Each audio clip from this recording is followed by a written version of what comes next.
I don't know क्या record हो रहा है नहीं हो रहा है। This is my first time recording. ठीक है, इसमें तो ब्लैंक दिख रहा है यार। डिस्प्ले स्क्रीन ही लिया मैंने। Select display to capture primary monitor. ठीक है, सो आईपीओ के बारे में एक बेसिक ओवरव्यू देते हैं। जैसे इनिशियल पब्लिक ऑफरिंग, ठीक है, ये एक प्रोसेस है जिसके थ्रू, जैसे आई फॉर इनिशियल मतलब फर्स्ट टाइम कंपनी अपने शेयर्स को मार्केट में लाती है। क्यों? To raise money. पहला जो मेन पॉइंट है, टू रेज मनी। ठीक है, अब मनी रेज करने का दो तीन तरीका है। सबसे पहला जो है वो है आईपीओ। ठीक है, इसके थ्रू कंपनी जो होती है वो प्राइवेट लिमिटेड से पब्लिक होती है। मतलब अब उसमें कंपनी में कोई भी इंसान उस कंपनी का शेयर को खरीद सकता है। ठीक है, सेकंड जो मनी रेज करने का तरीका होता है वो होता है एफपीओ, जिसके ऊपर आज का क्लास है। पहले मैं आईपीओ को थोड़ा सा दे देता हूं, बताता हूँ। आईपीओ में क्या होता है। आईपीओ की जब लिस्टिंग होती है, आईपीओ को तीन कैटेगरी के लोग इन्वेस्ट कर सकते हैं। सबसे पहले होते हैं क्यूआईबी, जिसको बोलते हैं क्वालिफाइड इंस्टीट्यूशनल बायर, मतलब कि फॉर एग्जांपल एलआईसी, एसबीआई। ठीक है, फिर होते हैं एचएनआई और एसएचएनआई, मतलब हाई नेटवर्थ इंडिविजुअल्स, मतलब जिनका बहुत पैसा है। अब हाई नेटवर्थ इंडिविजुअल में फॉर एग्जांपल आप ले लो मुकेश अंबानी। ठीक है, and Radha Krishna Damani. Radha Krishna Damani is the owner of D mart. ठीक है, तो ये एचएनआई और एसएचएनआई में आते हैं क्योंकि ये इंडिविजुअल है। दिस इज फॉर इंडिविजुअल, इसे इंडिविजुअल है। और ये फर्म यूआईबी फर्म हो सकता है। मान लो मुकेश अंबानी का अंबानी ग्रुप्स ऑफ इन्वेस्टमेंट है, अंबानी ट्रस्टी या अंबानी चैरिटी, जो भी है, so that will not come into HNI, that will come into QIB. तीसरे होते हैं रिटेल, मतलब कि आम जनता। अब ये तीन लोगों से पैसा जब कंपनी उठाती है तो उसके लिए आईपीओ लाती है। आईपीओ जब आता है तब कंपनी का क्या होता है, आईपीओ को प्रोसीडिंग को पास कौन करता है? SEBI, right. Saniyam is here. Saniyam, बस मैं जस्ट एक क्विक रिवीजन दे रहा था। ठीक है, सो आईपीओ को परमिट कौन देता है? सेबी। तो सेबी में R H D P, red herring prospectus, sorry, R H D P company file करती है, जहां पे कंपनी के सारे इनपुट्स, चाहे कंपनी का फाइनेंशियल हो, बैलेंस शीट हो, लास्ट 3 ईयर में कंपनी ने क्या परफॉर्म किया, क्या करना है पैसे का, सारा कुछ देती है। तो सेबी अप्रूव करती है, आईपीओ आता है, क्यूआईबी, एचएनआई, रिटेल, इन तीनों लोग से पैसा उठाता है।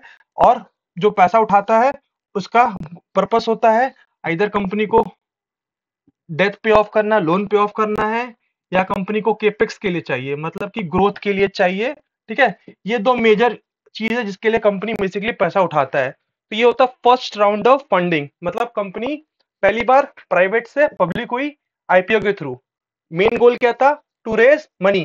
किससे? इन लोगों से।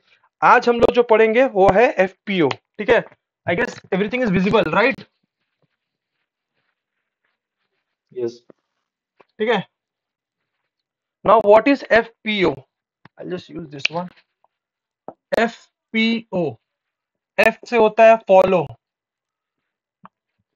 फॉलो ऑन पब्लिक ऑफरिंग, मतलब कि ये जो है ये सेकेंड राउंड ऑफ पैसा है। हमारा मेन फोकस है ये पहला कुछ क्लासेस में ये जानना कि कंपनी से हमें क्या मिल रहा है। सबसे पहले कंपनी से हमें शेयर्स मिले, किसके थ्रू? आईपीओ के थ्रू। कंपनी प्राइवेट से पब्लिक हुई, कंपनी ने हमें शेयर्स दिया, उसके बदले में हमने कंपनी को पैसे दिए। अब उन पैसे को कंपनी ने क्या किया, हमने पढ़ा था, फ्रेश इशू है तो कंपनी के जेब में गई। अगर वो ऑफर फॉर सेल है, ठीक है, अगर वो फ्रेश इशू है तो सारा पैसा सीधा कंपनी के पास गया। अब उस पैसे से मेजरली कंपनी क्या करती है? अपने लोन चुकता करती है, केपिक्स करती है, या ऑपरेशंस के लिए रखती है। अगर वो ऑफर फॉर सेल है, ठीक है, ओएफएस, तो इसमें पैसा इन्वेस्टर के पॉकेट में जाता है। ये इन्वेस्टर कौन हो सकते हैं? प्रोमोटर हो सकते हैं या एंजल इन्वेस्टर हो सकते हैं, मतलब जो अर्ली स्टेज में उन्होंने कंपनी में डाला है।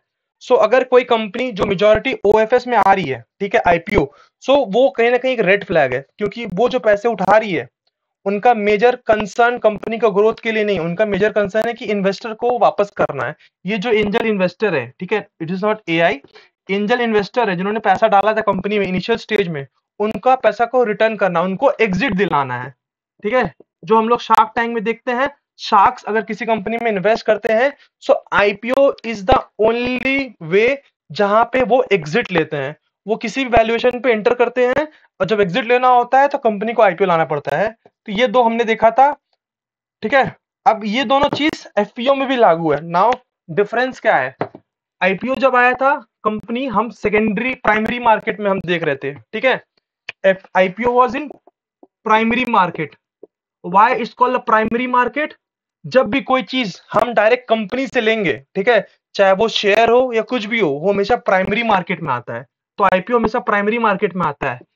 एफपीओ भी प्राइमरी मार्केट में आता है। क्यों? क्योंकि यहां भी जो शेयर्स हमें मिलेगा वो हम किसी सेकंड पर्सन से नहीं लेंगे, हम सचिन सहवाग किसी से नहीं लेंगे। यहाँ पे भी शेयर जो अलॉट होंगे वो कंपनी ही करेगी। So IPO and FPO both are primary market transactions, right. अब थोड़ा हम लोग एफपीओ के ऊपर आते हैं। नाउ एफपीओ आता क्यों है? आईपीओ हमने देखा, कंपनी आई, कंपनी लिस्ट हुई, कंपनी ने पैसे लिए, कंपनी काम कर रही है। डाउन द लाइन चलो मान लो कंपनी को कुछ पैसे चाहिए कुछ और काम करने के लिए, तो उस केस में क्या होता है? उस केस में होता है कि कंपनी को तब चाहिए होता है एक्स्ट्रा पैसा। तो एक्स्ट्रा पैसा के लिए कंपनी क्या करती है? कंपनी लाती है फॉलो ऑन पब्लिक ऑफरिंग। मतलब कंपनी कुछ और न्यू शेयर्स बेचती है, किसको? इन्वेस्टर्स को। ठीक है, एंड उसके बदले पैसे रेस करती है। अभी जो एफपीओ है, इसको रेस करने का दो तरीका है। Why this is important? क्योंकि आईपीओ तक एवरीथिंग वाज फाइन। आपने आईपीओ नहीं लिया, लिया दैट इज डिफरेंट। मान लो आपने आईपीओ, जो कंपनी थी टीसीएस, ठीक है, आपने आईपीओ नहीं लिया क्योंकि बहुत साल पहले आई थी, but right now you are investor. आप टीसीएस में आपके पास 10% स्टेक है, मान लो वो होता है 3,500 share. This is for example, please don't consider 10% में बहुत लाख शेयर आते हैं। मान के चलिए 10% आपके पास स्टेक है, 3,500 शेयर है। नाउ टीसीएस बोल रहा है कि यार मुझे और पैसे की जरूरत है। बैंक लोन कभी लेते नहीं ये लोग, राइट। तो पैसे रेस करने का तरीका क्या है? Follow on public offering. TCS बोलेगा क्या कि हम वापस से शेयर्स को कुछ बेच रहे हैं। अब शेयर्स बेचने का दो तरीका, एक होता है डायल्यूटिव डायल्यूटिव डायल्यूटिव एफपीओ, और एक होता है नॉन डायल्यूटिव एफपीओ। अब ये दोनों का डिफरेंस समझने की कोशिश कीजिए, बहुत इंपॉर्टेंट है। पहला जो होता है डायल्यूटिव, मतलब कि इसमें डाइल्यूट होता है। इसमें क्या होता है? टोटल नंबर ऑफ शेयर्स जो कंपनी के हैं वो बढ़ जाते हैं। ठीक है, सपोज इसके पहले कंपनी के टोटल 35,000 शेयर्स थे। ठीक है, I guess everything is visible. अगर कुछ ब्लर होगा guys please do let me know. Yes, no, something. Yes. ठीक है, सो मान लीजिए टीसीएस का 35,000 शेयर्स था, 10% आप ओन कर रहे तो दैट इज 3,500 शेयर्स, राइट। अब ये डायल्यूटिव एफपीओ में क्या होता है? कंपनी न्यू शेयर्स को कंपनी लाती है, तो उस केस में क्या होता है? उसमें नंबर ऑफ शेयर्स जो होते हैं वो बढ़ जाते हैं। अब मान लो कंपनी ने प्लस 35,000 शेयर्स और लाई है, ठीक है, उसके ब्याज में जो भी पैसे उठाई है। इस केस में क्या होता है? अभी तक आप कंपनी के पास, आपके पास 10% स्टेक था कंपनी में, बट जैसे ही कंपनी ने और शेयर लाया थ्रू एफपीओ, ठीक है, ये है पहला case dilutive FPO. Total number of share हो जा रहे हैं 75,000 और आपके पास कितने शेयर है? 3,500। सो आपका जो स्टेक है वो कितना हो गया? 5%। तो वाई दिस इज इंपॉर्टेंट? अभी जब तक एफपीओ नहीं आया था तब तक आपके पास 10% के कंट्रोलिंग स्टेक थे कंपनी के, बट जैसे ही एफपीओ आया, लेट्स कंसीडर कंपनी के पास जितने शेयर्स थे, कंपनी ने उतने शेयर्स का एफपीओ लाया कि हम नए शेयर्स दे रहे हैं और 35,000 नए शेयर्स दे रहे हैं और उसके बदले पब्लिक से पैसे उठा रहे हैं। तो इसमें क्या हो रहा है?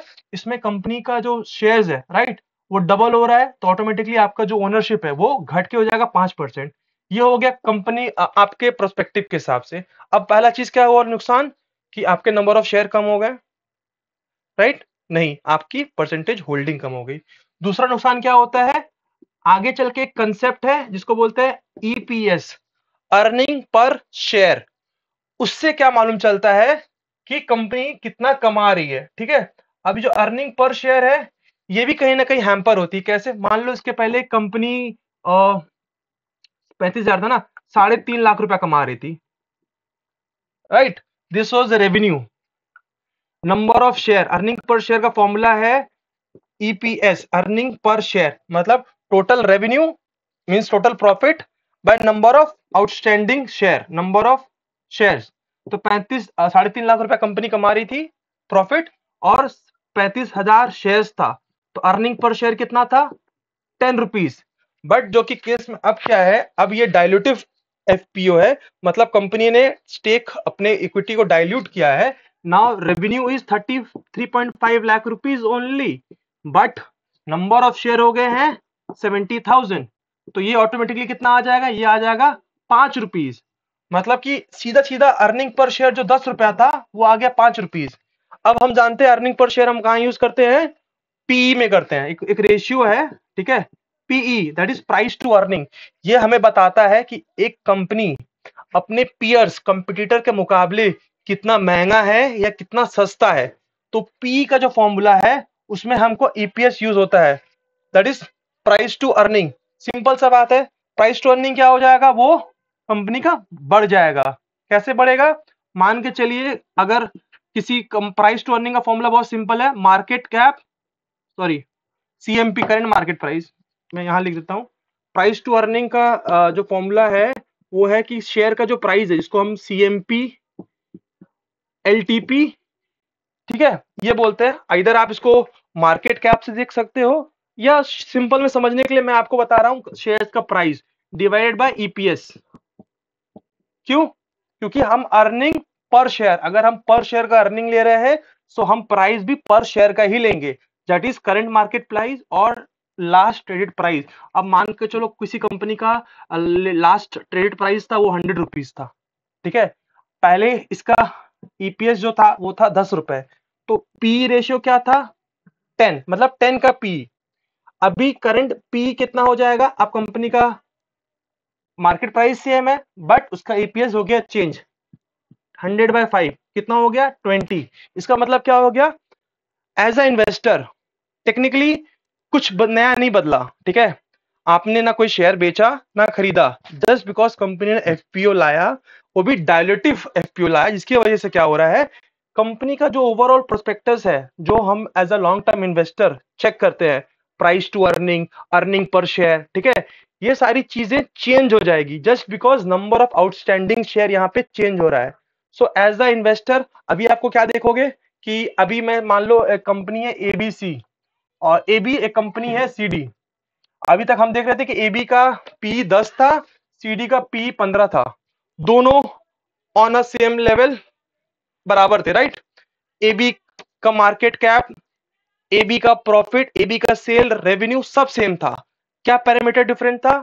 एबी का पी था वो था 10 और सीडी का पी था 15।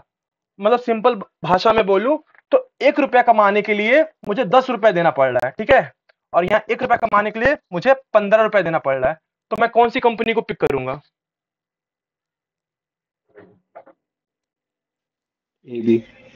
एबी। एबी, क्योंकि मुझे 1 रुपया कमाने के लिए 10 रुपया देना पड़ता है। ये बहुत सिंपल लैंग्वेज में आपको समझा रहा हूं। तो पी को हम इसी तरह यूज करते हैं, मतलब कि 1 रुपया कमाने के लिए हमें कितने रुपए देने पड़ेंगे, उस रेशियो को कहीं ना कहीं पी बताता है। अब इक्वेशन हो गया चेंज, अब ये पी कितना हो गया एबी का? 20, जस्ट बिकॉज ऑफ एफपीओ। तो एज अ इन्वेस्टर मुझे ये और लिक्विडेटिव नहीं लग रहा है, क्योंकि मुझे 20 रुपए देना पड़ रहा है उस 1 रुपया कमाने के लिए। क्यों? क्योंकि मेरा अर्निंग पर शेयर है, राइट? नंबर ऑफ शेयर अगर बढ़ जाता है सो अर्निंग तो मेरा फिक्स है। मैं अगर 1 लाख कमा रहा हूं और मुझे 10 आदमी के बीच में बांटना है तो सबको मैं 10,000 करके दूंगा। बट अब मुझे अगर 20 लोगों के बीच में बांटना है 1 लाख रुपया, तो मैं सबको 5,000 करके दूंगा। तो सिंपली क्या देख रहे हैं, अगर किसी कंपनी का नंबर ऑफ आउटस्टैंडिंग शेयर बढ़ता है सो कहीं ना कहीं कंपनी के जो लास्ट एंडर है, जो कि होते हैं शेयर होल्डर्स, उनके लिए नुकसान है। सो डायल्यूटिव केस में क्या हो रहा है, आप as a long term investor this is not good for you, right? क्योंकि आपको सब कुछ शेयर करना पड़ रहा है, अर्निंग भी आपको शेयर करनी पड़ रहे हैं क्योंकि नए ओनर ऐड हो गए, ठीक है, आपकी कंपनी भी महंगी हो गई क्योंकि हम कंपनी को जब पीयर कंपैरिजन करेंगे उस मुकाबले में, क्योंकि everything is dependent on number of share, ठीक है, कंपनी की मार्केट वैल्यू वगैरह सब कुछ चेंज होगी। तो when will come to market value will study that, but this is a one of the main thing जो डायल्यूटिव एफपीओ में होता है। सेकेंड होता है नॉन डायल्यूटिव एफपीओ। जैसे नाम है तो आपको बहुत अच्छे से समझ में आ रहा है कि नॉन डायल्यूटिव है, तो इसमें हमारा जो पैसा है या हमारा जो स्टेक है वो कम नहीं होगा। पर इसका सबसे बड़ा जो इम्पैक्ट था वो ये था कि अर्निंग पर शेयर पे इम्पैक्ट था, राइट। अब आएंगे हम लोग नॉन डायल्यूटिव में। इसमें क्या होता है कि कोई भी नया शेयर क्रिएट नहीं होता। अभी इसी एग्जांपल को लेके चलते हैं जो है टीसीएस का, ठीक है। टीसीएस में 35,000 शेयर्स थे, 10% का मैं ओनर था, दैट वाज 3500 शेयर्स। अभी टीसीएस को पैसे चाहिए, ठीक है। तो टीसीएस ने बोला एक काम करते हैं, हम कोई नए शेयर इशू नहीं करते हैं, प्रमोटर के पास 75% शेयर से ज्यादा नहीं हो सकता, this is one of the rule. हम जब आगे बताएंगे तो फिर भी मैं आपको बता देता हूँ। सेबी की तरह एक रूल है, कोई भी कंपनी अगर वो पब्लिक लिमिटेड है उसमें प्रमोटर जो ग्रुप होते हैं उनका शेयर होल्डिंग 75% से ज्यादा कभी भी एक्सीड नहीं कर सकता। एंड दे गेट 3 years, अगर आप आईपीओ भी ला रहे हैं आपको 3 साल का वक्त मिलता है, 3 साल में आपको अपनी जो शेयर होल्डिंग है उसको 75% लानी होगी। मैं इस पे क्यों फोकस कर रहा हूं, बिकॉज आज के हमारा जो भी कंटेंट लर्निंग है उसमें एक वो टर्म आएगा जहां पे ये शेयर होल्डिंग जब आएगा, ये भी इंपॉर्टेंट है, will cover that, right. For now let assume 18 और 14 more for about now Aashna mute yourself, 30 35 Aashna mute कर ले भाई, कुछ भी होगा वो भी तो यूज ही करने के लिए आशना म्यूट योरसेल्फ, ठीक है। लेट्स अज्यूम टीसीएस के प्रमोटर के पास 75% शेयर है, अब उनको पैसे चाहिए। अब इस केस में क्या होता है, इस केस में प्रमोटर्स अपने शेयर्स को सेल करते हैं, शेयर्स को सेल करते हैं, नया कोई भी शेयर्स मार्केट में नहीं आता। अभी मान लो प्रमोटर के पास 75% होल्डिंग थी, अभी वो हो गई है 65, मतलब प्रमोटर ने 10% शेयर सेल किया एंड वो जो पैसे उठे now they are using that money for various purpose, जो भी पर्पस के लिए उनको एफपीओ चाहिए था।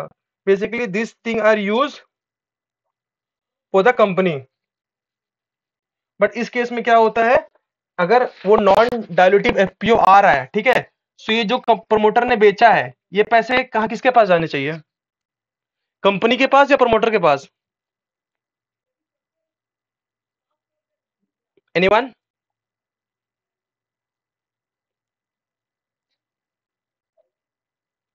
ये जो नॉन डायल्यूटिव में प्रमोटर अपना स्टेक बेच रहा है टू रेज द मनी, पहला केस में डायल्यूटिव एफपीओ में कंपनी न्यू शेयर्स क्रिएट कर रही है, क्रिएट किसने किया, कंपनी ने, राइट।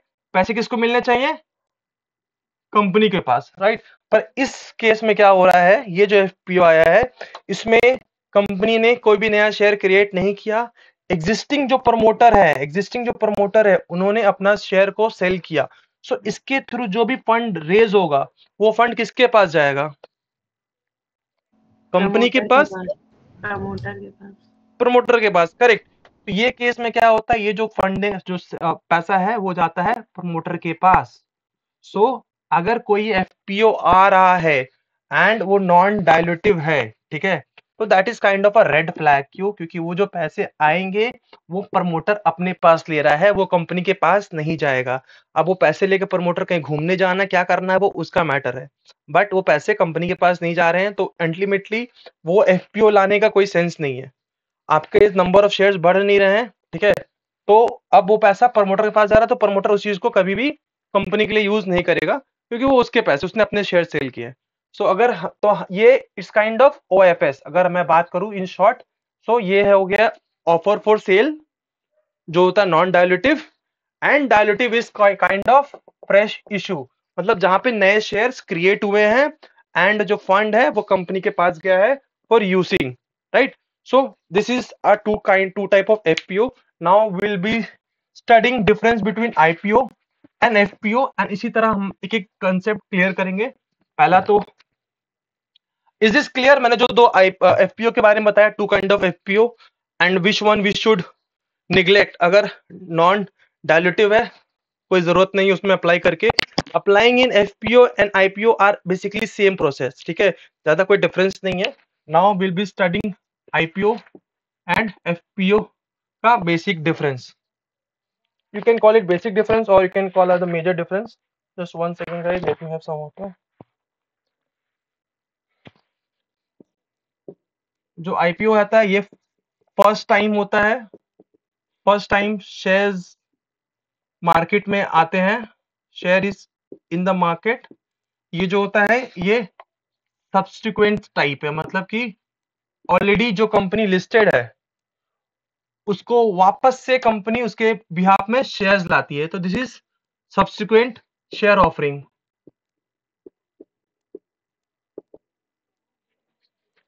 अब आईपीओ में क्या होता है, इसमें पैसा जो है, इसमें कंपनी का जो ट्रांजिशन है वो प्राइवेट से पब्लिक होता है. ठीक है, इसमें कंपनी ऑलरेडी पब्लिक रहती है तो इसका कोई ट्रांजिशन नहीं होता है. तीसरा चीज है कि इसमें जो है कंपनी का जो ओनर का है वो 75% से ज्यादा रहता है स्टेक, ओनरशिप जो है वो 75% ज्यादा रहती है क्योंकि कंपनी जस्ट आईपीओ आई है. एफपीओ में चांसेस है कि कंपनी ने ऑलरेडी 75% जो क्राइटेरिया है, ठीक है, उसको ऑलरेडी मीट कर लिया है. अब वो एफपीओ ला रहे हैं, there can be multiple reason कि वो एफपीओ क्यों ला रहे हैं. इसका मेन एक और क्राइटेरिया है, जब तक आईपीओ नहीं आता कंपनी प्राइवेट थी, तो कंपनी का जो परफॉर्मेंस है, ठीक है, उसका कोई क्लियर अपडेट नहीं है. ठीक है, क्लियर अपडेट नहीं मतलब कि कंपनी का जो red herring I'm get confused with this word, RHDP, red DP जो है सिर्फ वही अवेलेबल हमारे पास कि कंपनी के बैलेंस शीट वगैरह. बट एफपीओ ऑलरेडी एक पब्लिक लिमिटेड कंपनी का है, तो जिसकी वजह से हमारे पास उसके financial data, proper financial data available है. दैट इज उनका क्वार्टरली रिजल्ट हमारे पास रहता है, उनका कॉन कॉल हमारे पास रहता है. कॉन कॉल इज बेसिकली जब कंपनी एक मीटिंग अरेंज करती है एंड वहां पे वो इन्वेस्टर्स के क्वेश्चन को आंसर करती है regarding their performance, right. So हमारे पास quarterly result, con call and annual result सब कुछ रहता है, मतलब हमारे पास फाइनेंशियल डेटा पूरा का पूरा कंपनी का रहता है. ठीक है, so these are the major difference between an IPO and FPO. अब टाइप ऑफ एफपीओ मैंने आपको बता दिया. ठीक है, तो एफपीओ अब आता क्यों है. पहला जो ऑप्शन था that was to raise capital. अब अगर डायलूटिव है तो ऑब्वियसली कैपिटल कंपनी के लिए यूज होगा, अगर नॉन डायलूटिव है तो प्रमोटर के पास जाएगा. ठीक है, अब ये जो कंपनी कैपिटल रेज करती है इसके बहुत सारे पर्पस हो सकते हैं. पहला है केपेक्स. जैसे मैंने बोला आईपीओ और एफपीओ आर ऑलमोस्ट सेम. पैसा रेज करना है, तीन चीज पूरी होंगी. या तो कंपनी केपेक्स करेगी, लैंड मशीन, जिसमें मतलब कि अब लिख सकते हो लैंड और मशीन और इंफ्रा इन सारी चीजों में खर्चा करेगी. दूसरा चीज अपने डेप्थ या लोन को रीपे करेगी. और तीसरा चीज ऑपरेशन एंड मैनेजमेंट में कंपनी को ऑपरेशन एंड मैनेजमेंट करने के लिए कंपनी को खर्चा चाहिए. ठीक है, अब जैसे कि अगर मैं बात करूं, ठीक है, ये आईपीओ एनएफपीओ दोनों के बारे में. अभी जो मेन डिफरेंस होता है एफपीओ का, ठीक है, डायलूटिव एंड नॉन डायलूटिव, उसमें क्या है कि नॉन डायलूटिव बहुत बार कंपनी इसलिए भी लाती है कि कंपनी को 75% क्राइटेरिया मैच करना होता है. सपोज कोई कंपनी ने आईपीओ लॉन्च किया, ठीक है, so non dilutive maximum time किस लिए भी आता है, अगर प्रमोटर ला रहा है जस्ट टू रेज मनी, ठीक है, तो वो कंपनी मान लो चोर है, सीधा सा बात है. वो कंपनी में पैसे ना डालो तो ही सही है, क्योंकि promoter is the owner of the company. अगर गाड़ी का मालिक ही गाड़ी बेच रहा है तो सवारी क्यों बैठे उसमें, मतलब गाड़ी के मालिक कोई भरोसा नहीं है उसमें. ठीक है, तो एफपीओ में हमें ये देखना है कि मान लो दो कंडीशन हो सकता है. जो प्रमोटर है, ठीक है, उसकी जो होल्डिंग है वो 75% से ज्यादा है. ठीक है, तो सेबी बोलता है प्रमोटर ग्रुप की होल्डिंग 75 के नीचे रहनी चाहिए. मान लो जब आईपीओ आया था, आईपीओ के टाइम पे प्रमोटर का जो होल्डिंग था दैट वाज 85%. अब प्रमोटर को क्या करना है, अब प्रमोटर को अपनी होल्डिंग को 75% लाना है। To meet this criteria of 75% वो नॉन डायल्यूटिव एफपीओ लाएगा। ठीक है, मतलब क्या कर रहा है, वो अपना 10% बेच के जो क्राइटेरिया है सेबी का उसको मैच करने के लिए आईपीओ ला रहा है। ठीक है, तो this is a good thing. But already अगर उसकी जो प्रमोटर होल्डिंग है दैट इज लेस देन 75, ठीक है, उसके बाद भी अगर वो नॉन डायल्यूटिव ला रहा है that is kind of red flag, वो अपने स्टेक्स को बेच रहा है। ठीक है, ये करने के लिए उसको नॉन डायल्यूटिव एफपीओ लाने की भी जरूरत नहीं है, वो direct floor price secondary market जो शेयर मार्केट होता है वो सेकेंडरी मार्केट पे भी उस कंपनी के शेयर्स को बेच सकता है डायरेक्ट। ठीक है, जैसे हम नॉर्मल शेयर को बेचते हैं वो अपने स्टेक को बेच सकता है। एंड ये सारी चीजें रिपोर्ट होती हैं बल्क डील में। हर दिन का आप देखोगे तो एक बल्क डील का रिपोर्ट आता है। ठीक है, I get give you all the websites जहां से आपको मिलेंगे। ये होता है बल्क डील और ब्लॉक डील। डिफरेंस क्या है बल्क डील ब्लॉक डील में? ब्लॉक डील में कोई बड़े प्रमोटर या बड़ी एंटिटी अगर एक ब्लॉक में मतलब एक बहुत सारा ऑर्डर पंच कर रही है तो that is consider as a bulk deal and block deal. इसका बेसिक डिफरेंस ज्यादा कुछ नहीं है इसमें। बल्क डील में क्या होता है कि बहुत सारे अन्य न्यू प्रमोटर ने अगर कुछ कुछ अलग अलग प्रमोटर ने बाय किया है that is come to bulk deal. Block deal तब होता है जब उस कंपनी की एग्जिस्टिंग किसी शेयर होल्डर ने कुछ बेचा हो।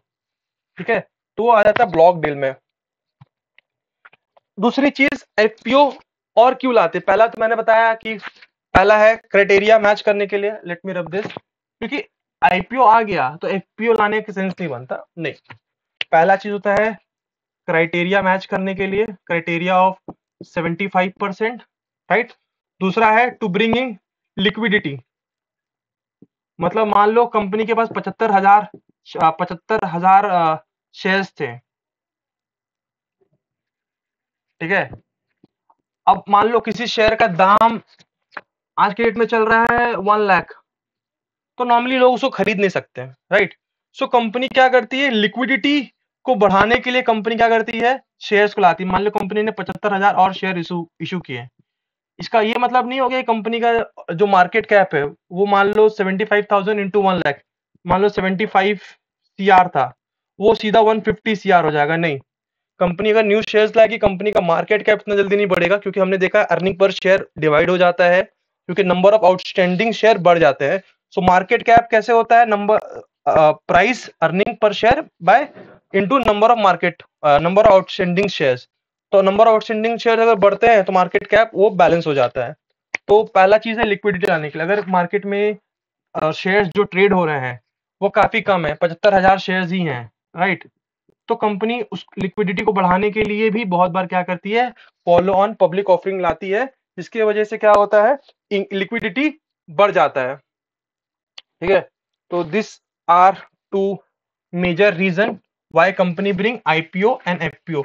इसके रिगार्डिंग किसी को कोई क्वेश्चन है, what is IPO, what is FPO, या एफपीओ क्यों आती है? I'll give you 5 minutes, you guys can just, if you have any question you can ask me.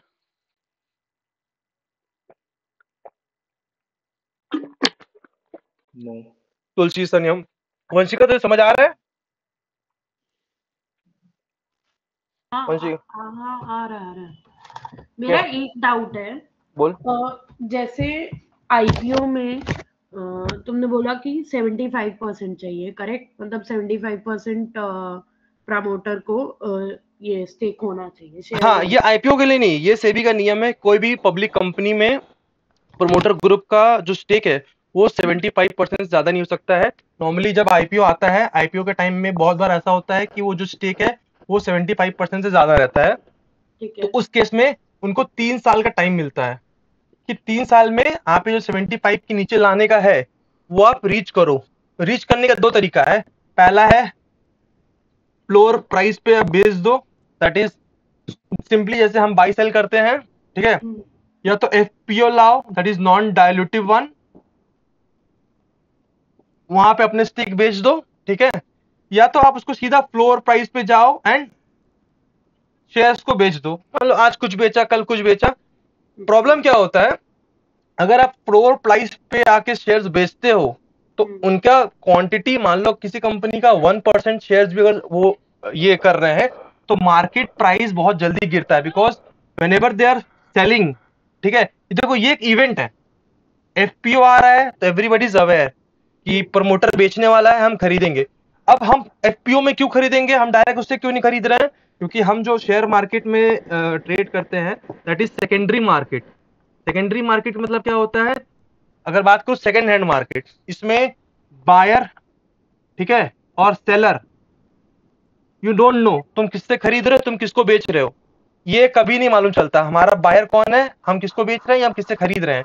तो अगर वो फ्लोर प्राइस पे आके बेचता है that is in secondary market, to get this 75% criteria, पहला चांसेस क्या है कि वो बहुत ज्यादा सप्लाई क्रिएट कर देगा, ठीक है, सप्लाई विल बी यूज, तो प्राइस स्टॉक के गिरने के चांसेस रहते हैं। तो nobody will want as a promoter कि मेरे शेयर्स के प्राइस गिरे, तो normally they don't take this route, ठीक है, अनटिल अनलेस उनको थोड़ा सा बेच के कुछ पैसे की जरूरत है, नॉर्मली वो एफपीओ जाते हैं। अब केस आता है एफपीओ में ही क्यों जाए जब वो ये वाला कर सकते हैं। पहला चीज हम देख चुके हैं कि सप्लाई बढ़ सकता है इससे, तो that is something negative for the company. Now वो जो एफपीओ लाते हैं तो इसमें कुछ ना कुछ डिस्काउंट मिलता है, ठीक है। तो ये जो एफपीओ होता है एज अ पर्सन, ठीक है, मुझे पता है कि मैं टीसीएस का शेयर कल जाके मार्केट में खरीद सकता हूँ, 3,000 चल रहा है, तो मैं क्यों बेकार का एफपीओ में अप्लाई करूं, राइट। एफपीओ में हो सकता है वही शेयर मुझे 2.8K का मिल रहा हो, क्योंकि इसको बोलते हैं डिस्काउंट। कंपनी अगर आपको कुछ फायदा देगी नहीं तो आप कंपनी के एफपीओ में अप्लाई क्यों ही करोगे, ठीक है। सो एफपीओ जो है मेजॉरिटी, एक मेन क्राइटेरिया है 75% को रीच करने का, क्योंकि 75% के ऊपर किसी भी कंपनी का शेयर होल्डिंग नहीं रह सकता। Only one company is there right now in India जो 75% के ऊपर है, and that is LIC. LIC के का जब आया था, लिस्ट हुआ था, आईपीओ आया था, गवर्नमेंट ने सिर्फ 5% स्टेक बेचा था एलआईसी का, ठीक है। गवर्नमेंट को पैसा चाहिए था, it was 100% owned by president of India, POI. जो एलआईसी है this is the domestic institution,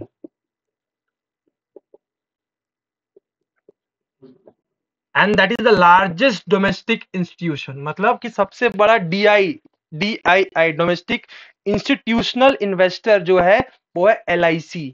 100% stake किसका है, government of India. Indian company जितनी भी कंपनीज है गवर्नमेंट की, सबका शेयर होल्डर एक ही होता है, सब प्रेसिडेंट ऑफ इंडिया ओनर होते हैं। अगर आप किसी भी कंपनी में खोलो जो गवर्नमेंट ऑफ इंडिया, जो पब्लिक है, जैसे कि एसबीआई, ठीक है, that is a government bank, तो उसका ओनर कौन है, मोदी नहीं, क्या करेंट हमारे प्रेसिडेंट नहीं, वो प्रेसिडेंट ऑफ इंडिया के नाम से रहता है। जो भी प्रेसिडेंट रहे उस टाइम वो हमेशा ओन्ड बाय होता है president of India. Now government ने 5% स्टेक बेचा था just to get few thousand crore, ठीक है, जो कि उनका डिसइन्वेस्टमेंट प्लान था, ठीक है। तो LIC is the only company जो मेरे नॉलेज में अभी तक है जो 75% क्राइटेरिया को रीच नहीं कर रही है, एंड उनको उसमें छूट मिला है। क्यों, अगर वो 75% क्राइटेरिया में आ जाती है सो 25% शेयर उनको बेचना पड़ेगा, एंड कहीं ना कहीं ओनरशिप एंड कंट्रोल भी देना पड़ेगा।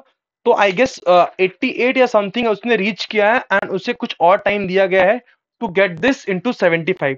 सो फिलहाल के लिए 3 साल का जो टाइम लिमिट है उसमें सिर्फ एलआईसी इकलौता है जिसको ये छूट है कि भैया तुम अपना मैनेज करो, क्योंकि वो सबसे बड़ा हथियार है। जैसे कि मैं बात करूं मनी मार्केट में, RBI, RBI is the biggest player, ठीक है, is the biggest player in forex. मतलब कि हमारा जो यूएसडी से लिंक आईएनआर है, ठीक है, 3 ही टाइप का करेंसी यहाँ चलता है, पहला यूएसडी आईएनआर, ठीक है, आईएनआर जीबीपी, और एक है INR pound,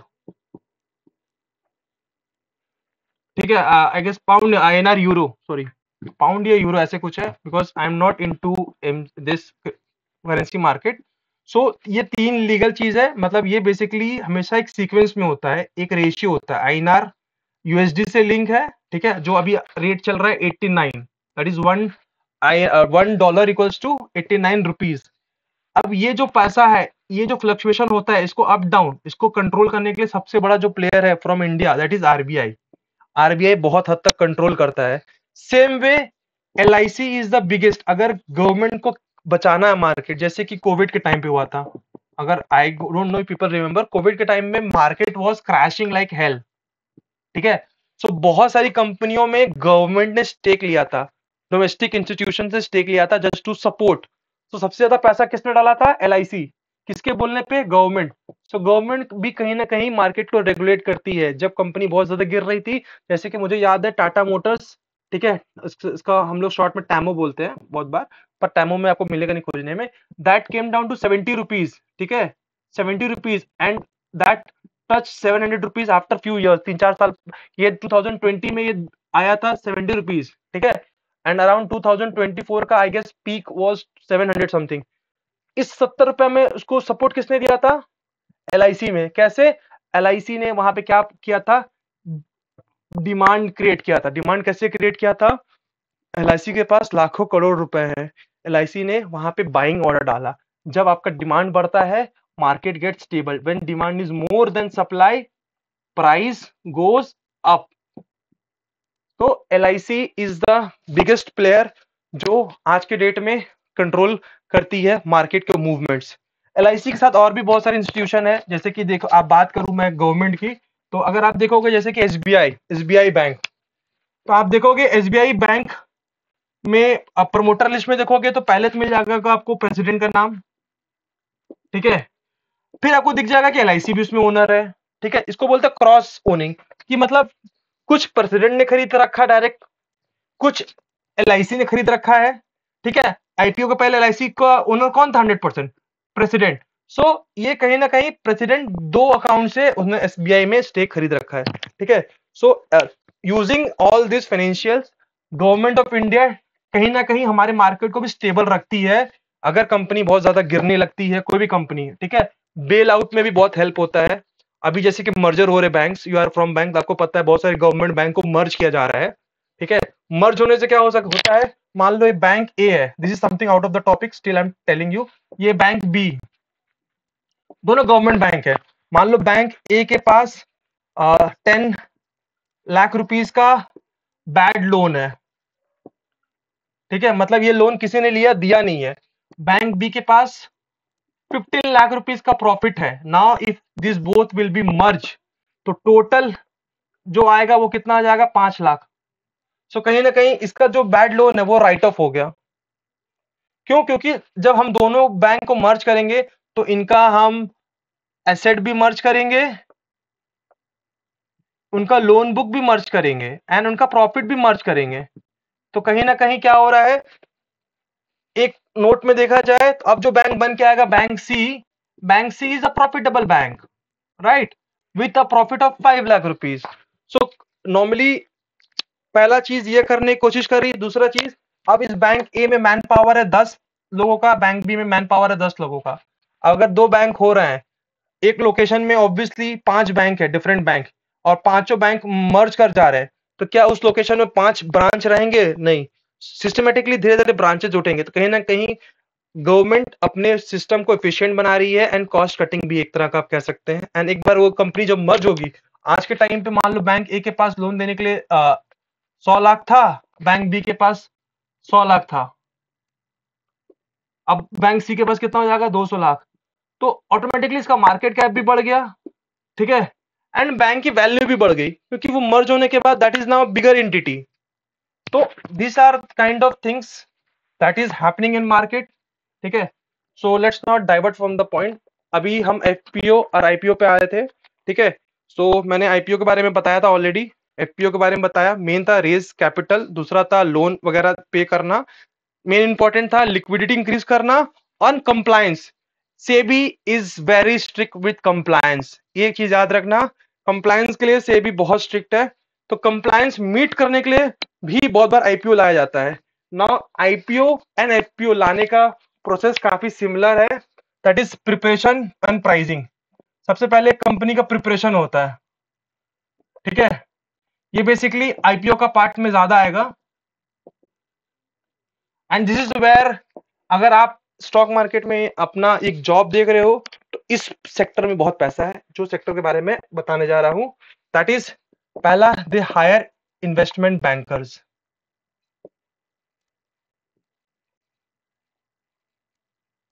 My handwriting is very bad, guys, so please try to understand my feelings, not my writings. ठीक है, first of all they hire a investment banker. Investor banker का काम क्या है? ठीक है, इनका काम है कि वो कंपनी की प्राइसिंग एंड सारी चीजें फॉर्म करती हैं, राइट। कंपनी का जो बैलेंस शीट है, ठीक है, उसका जो पीएनएल है, उन सारी चीज को ऑडिट करके क्रिएट करके दे कम टू अ पॉइंट कि ठीक है, we need to launch this IPO, मान लो 500 रुपीज पर शेयर। सो ये सारा काम किसका है? ये काम है इन्वेस्टमेंट बैंकर का। तो बहुत सारे बैंक्स है, जैसे कि इंडिया में नॉर्मली डिफरेंट डिफरेंट बैंक्स होते हैं। ऐसा नहीं होता है कि एक आईपीओ के लिए एक ही बैंक है, there are different kind of banks जो करते हैं। उसके बाद सेकेंड चीज है उसको फाइल करना, जैसे मैं बार बार बोल रहा था, that is DRHP, direct red herring prospectus. ये एक किताब मान लो, this is kind of a book. किसका है? बोलता ना, I am open book. This is the book in which you will get detail about what company, ठीक है, क्या कर रही है। सेकेंड, इट्स पीयर्स, क्योंकि पीयर कंपैरिजन होता है। थर्ड, उस कंपनी से रिलेटेड जो मैक्रोज, ठीक है, that is segment, macro segment के बारे में मालूम चलता है।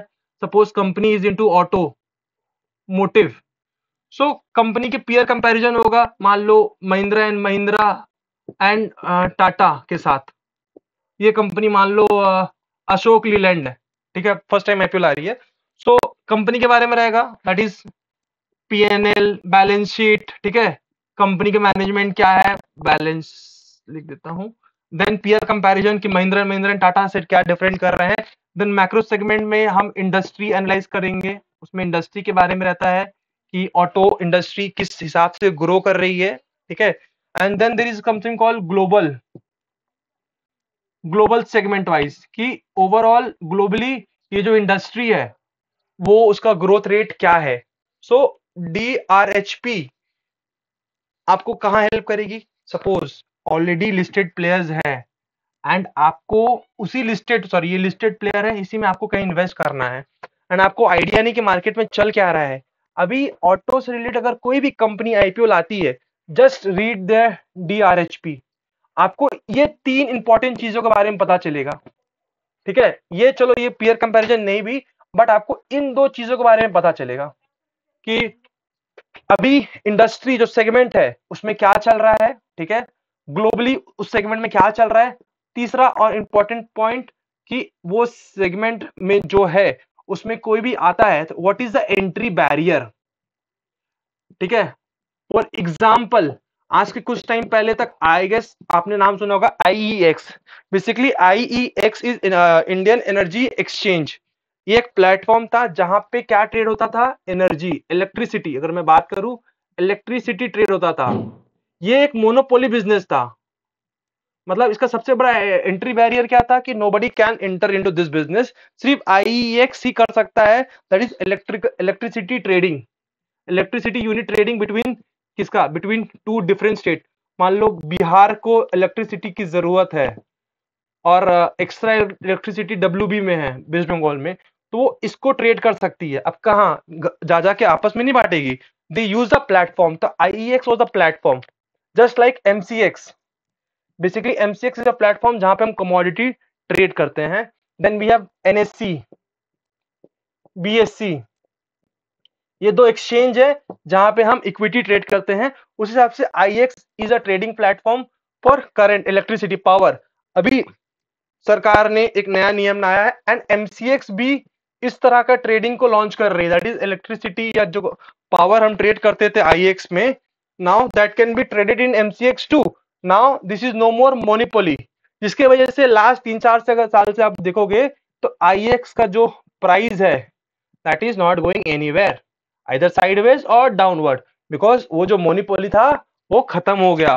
तो हम ये देख सकते हैं कि अगर किसी भी सेक्टर में हम ढूक रहे हैं, ठीक है, किसी कंपनी में हम इन्वेस्ट करने जा रहे हैं, उस कंपनी का what is the biggest barrier, सबसे बड़ा एंट्री बैरियर क्या था कि आईएक्स 98% से ज्यादा एनर्जी ट्रेडिंग आईएक्स के प्लेटफॉर्म पे हो रही थी, because that is not easy.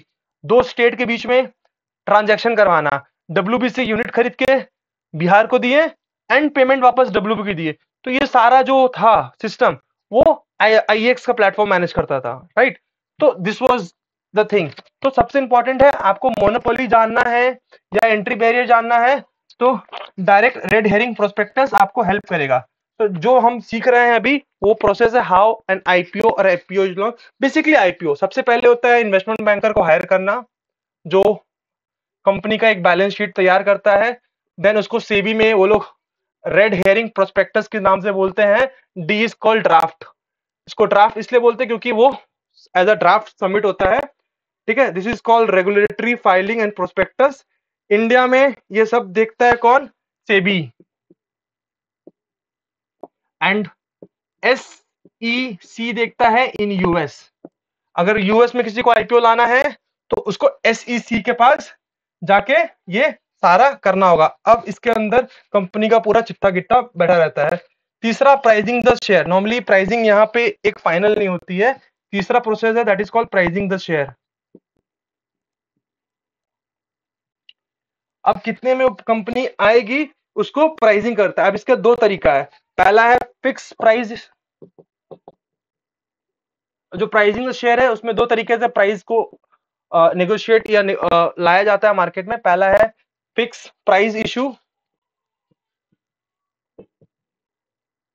दूसरा होता है बुक बिल्डिंग। इंडिया में मैक्सिमम आईपीओ आप देखोगे तो बुक बिल्डिंग से है।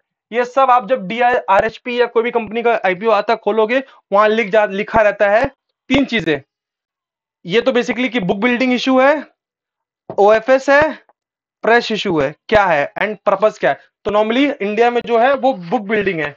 इसमें अगर बात करूं तो इसमें फिक्स प्राइस मतलब सिंपल सा, कंपनी एक प्राइस फिक्स कर देती है। मान लो कंपनी बोल रही है मुझे 10 रुपए पर शेयर में ही शेयर को पब्लिक को बेचना है, ठीक है, तो वो 10 रुपीज पर। बहुत कम company, I have never heard about fix, मैंने कभी ऐसे नॉर्मली मैंने नोटिस नहीं किया अभी तक, ठीक है, जितने भी आईपीओ में मैंने इन्वेस्ट करा। मैक्सिमम जो केस है वो होता है बुक बिल्डिंग। इसमें क्या होता है, इसमें होता है एक फ्लोर प्राइस, एक सीलिंग प्राइस, मतलब कि एक रेंज दे देता है। मान लो फ्लोर प्राइस 100 रुपीज है, सेलिंग प्राइस 110 है।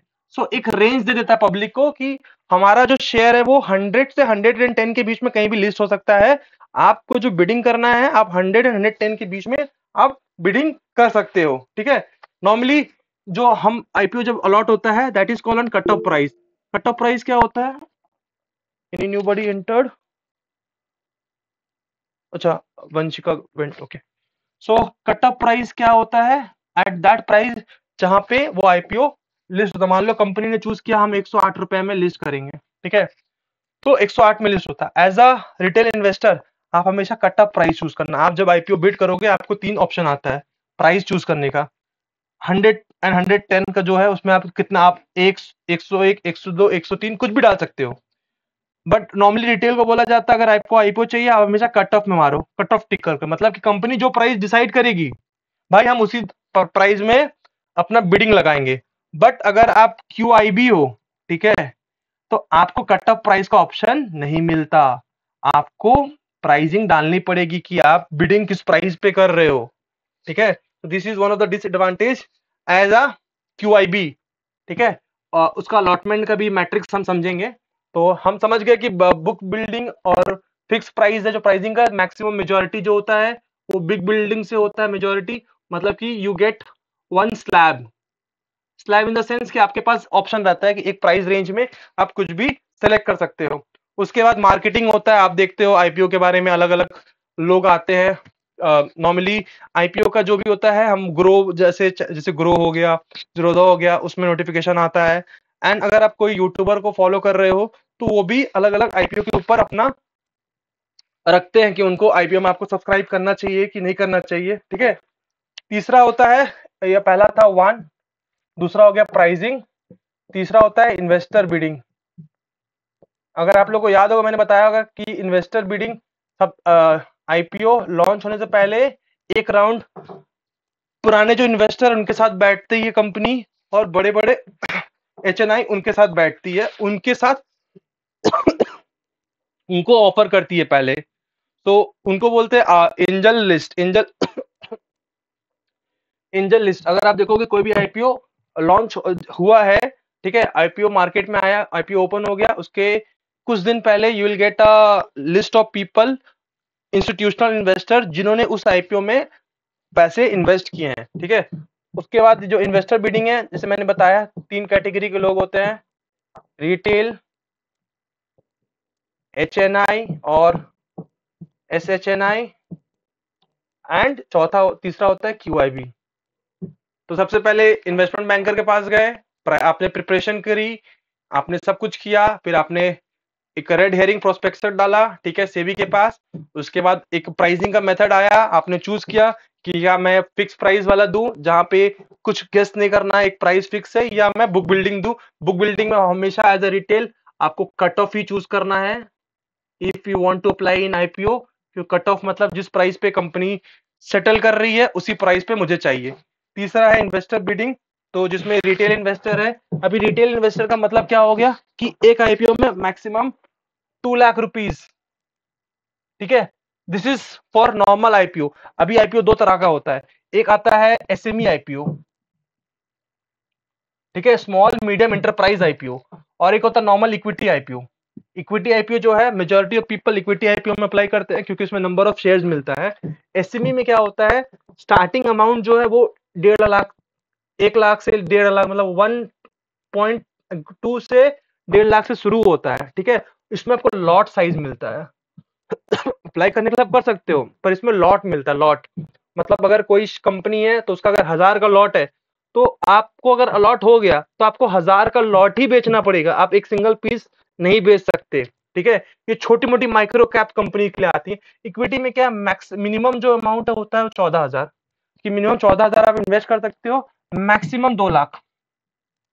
अब मान लो इसमें आपको एक लॉट लगा, ठीक है, लॉट इसमें भी है, बट डिफरेंस क्या है, इसका अगर एक लॉट 14,000 का जो लॉट है, 14,000 का लॉट है, मान लो उसमें 10 शेयर है, तो आप मिनिमम एक शेयर बेच सकते हो आईपीओ की लिस्टिंग के दिन, या आप मतलब इसमें कोई वो नहीं, आप जितना चाहो उतना शेयर बेच सकते हो, ठीक है। ये सेफ भी होता है बिकॉज ये जो इक्विटी का आईपीओ जो आता है वो बेसिकली माइक्रो कैप कंपनीज का नहीं आता, वो ठीक ठाक कंपनीज का आता है, और ये स्मॉल मीडियम एंटरप्राइज मतलब बहुत छोटी कंपनियों का। तो इसमें प्रॉब्लम क्या है, अगर आपका लॉट फंसा, एक लॉट मिला, तो अगर वो अपर सर्किट मार रहा है, लॉट मिल रहा है, तो पहला बात आपका इन्वेस्टमेंट इज 1.5 लाख, इन्वेस्टमेंट ज्यादा है, यहाँ 14,000 मिनिमम है, यहाँ पे 1.5 लाख मिनिमम है वो सपोज।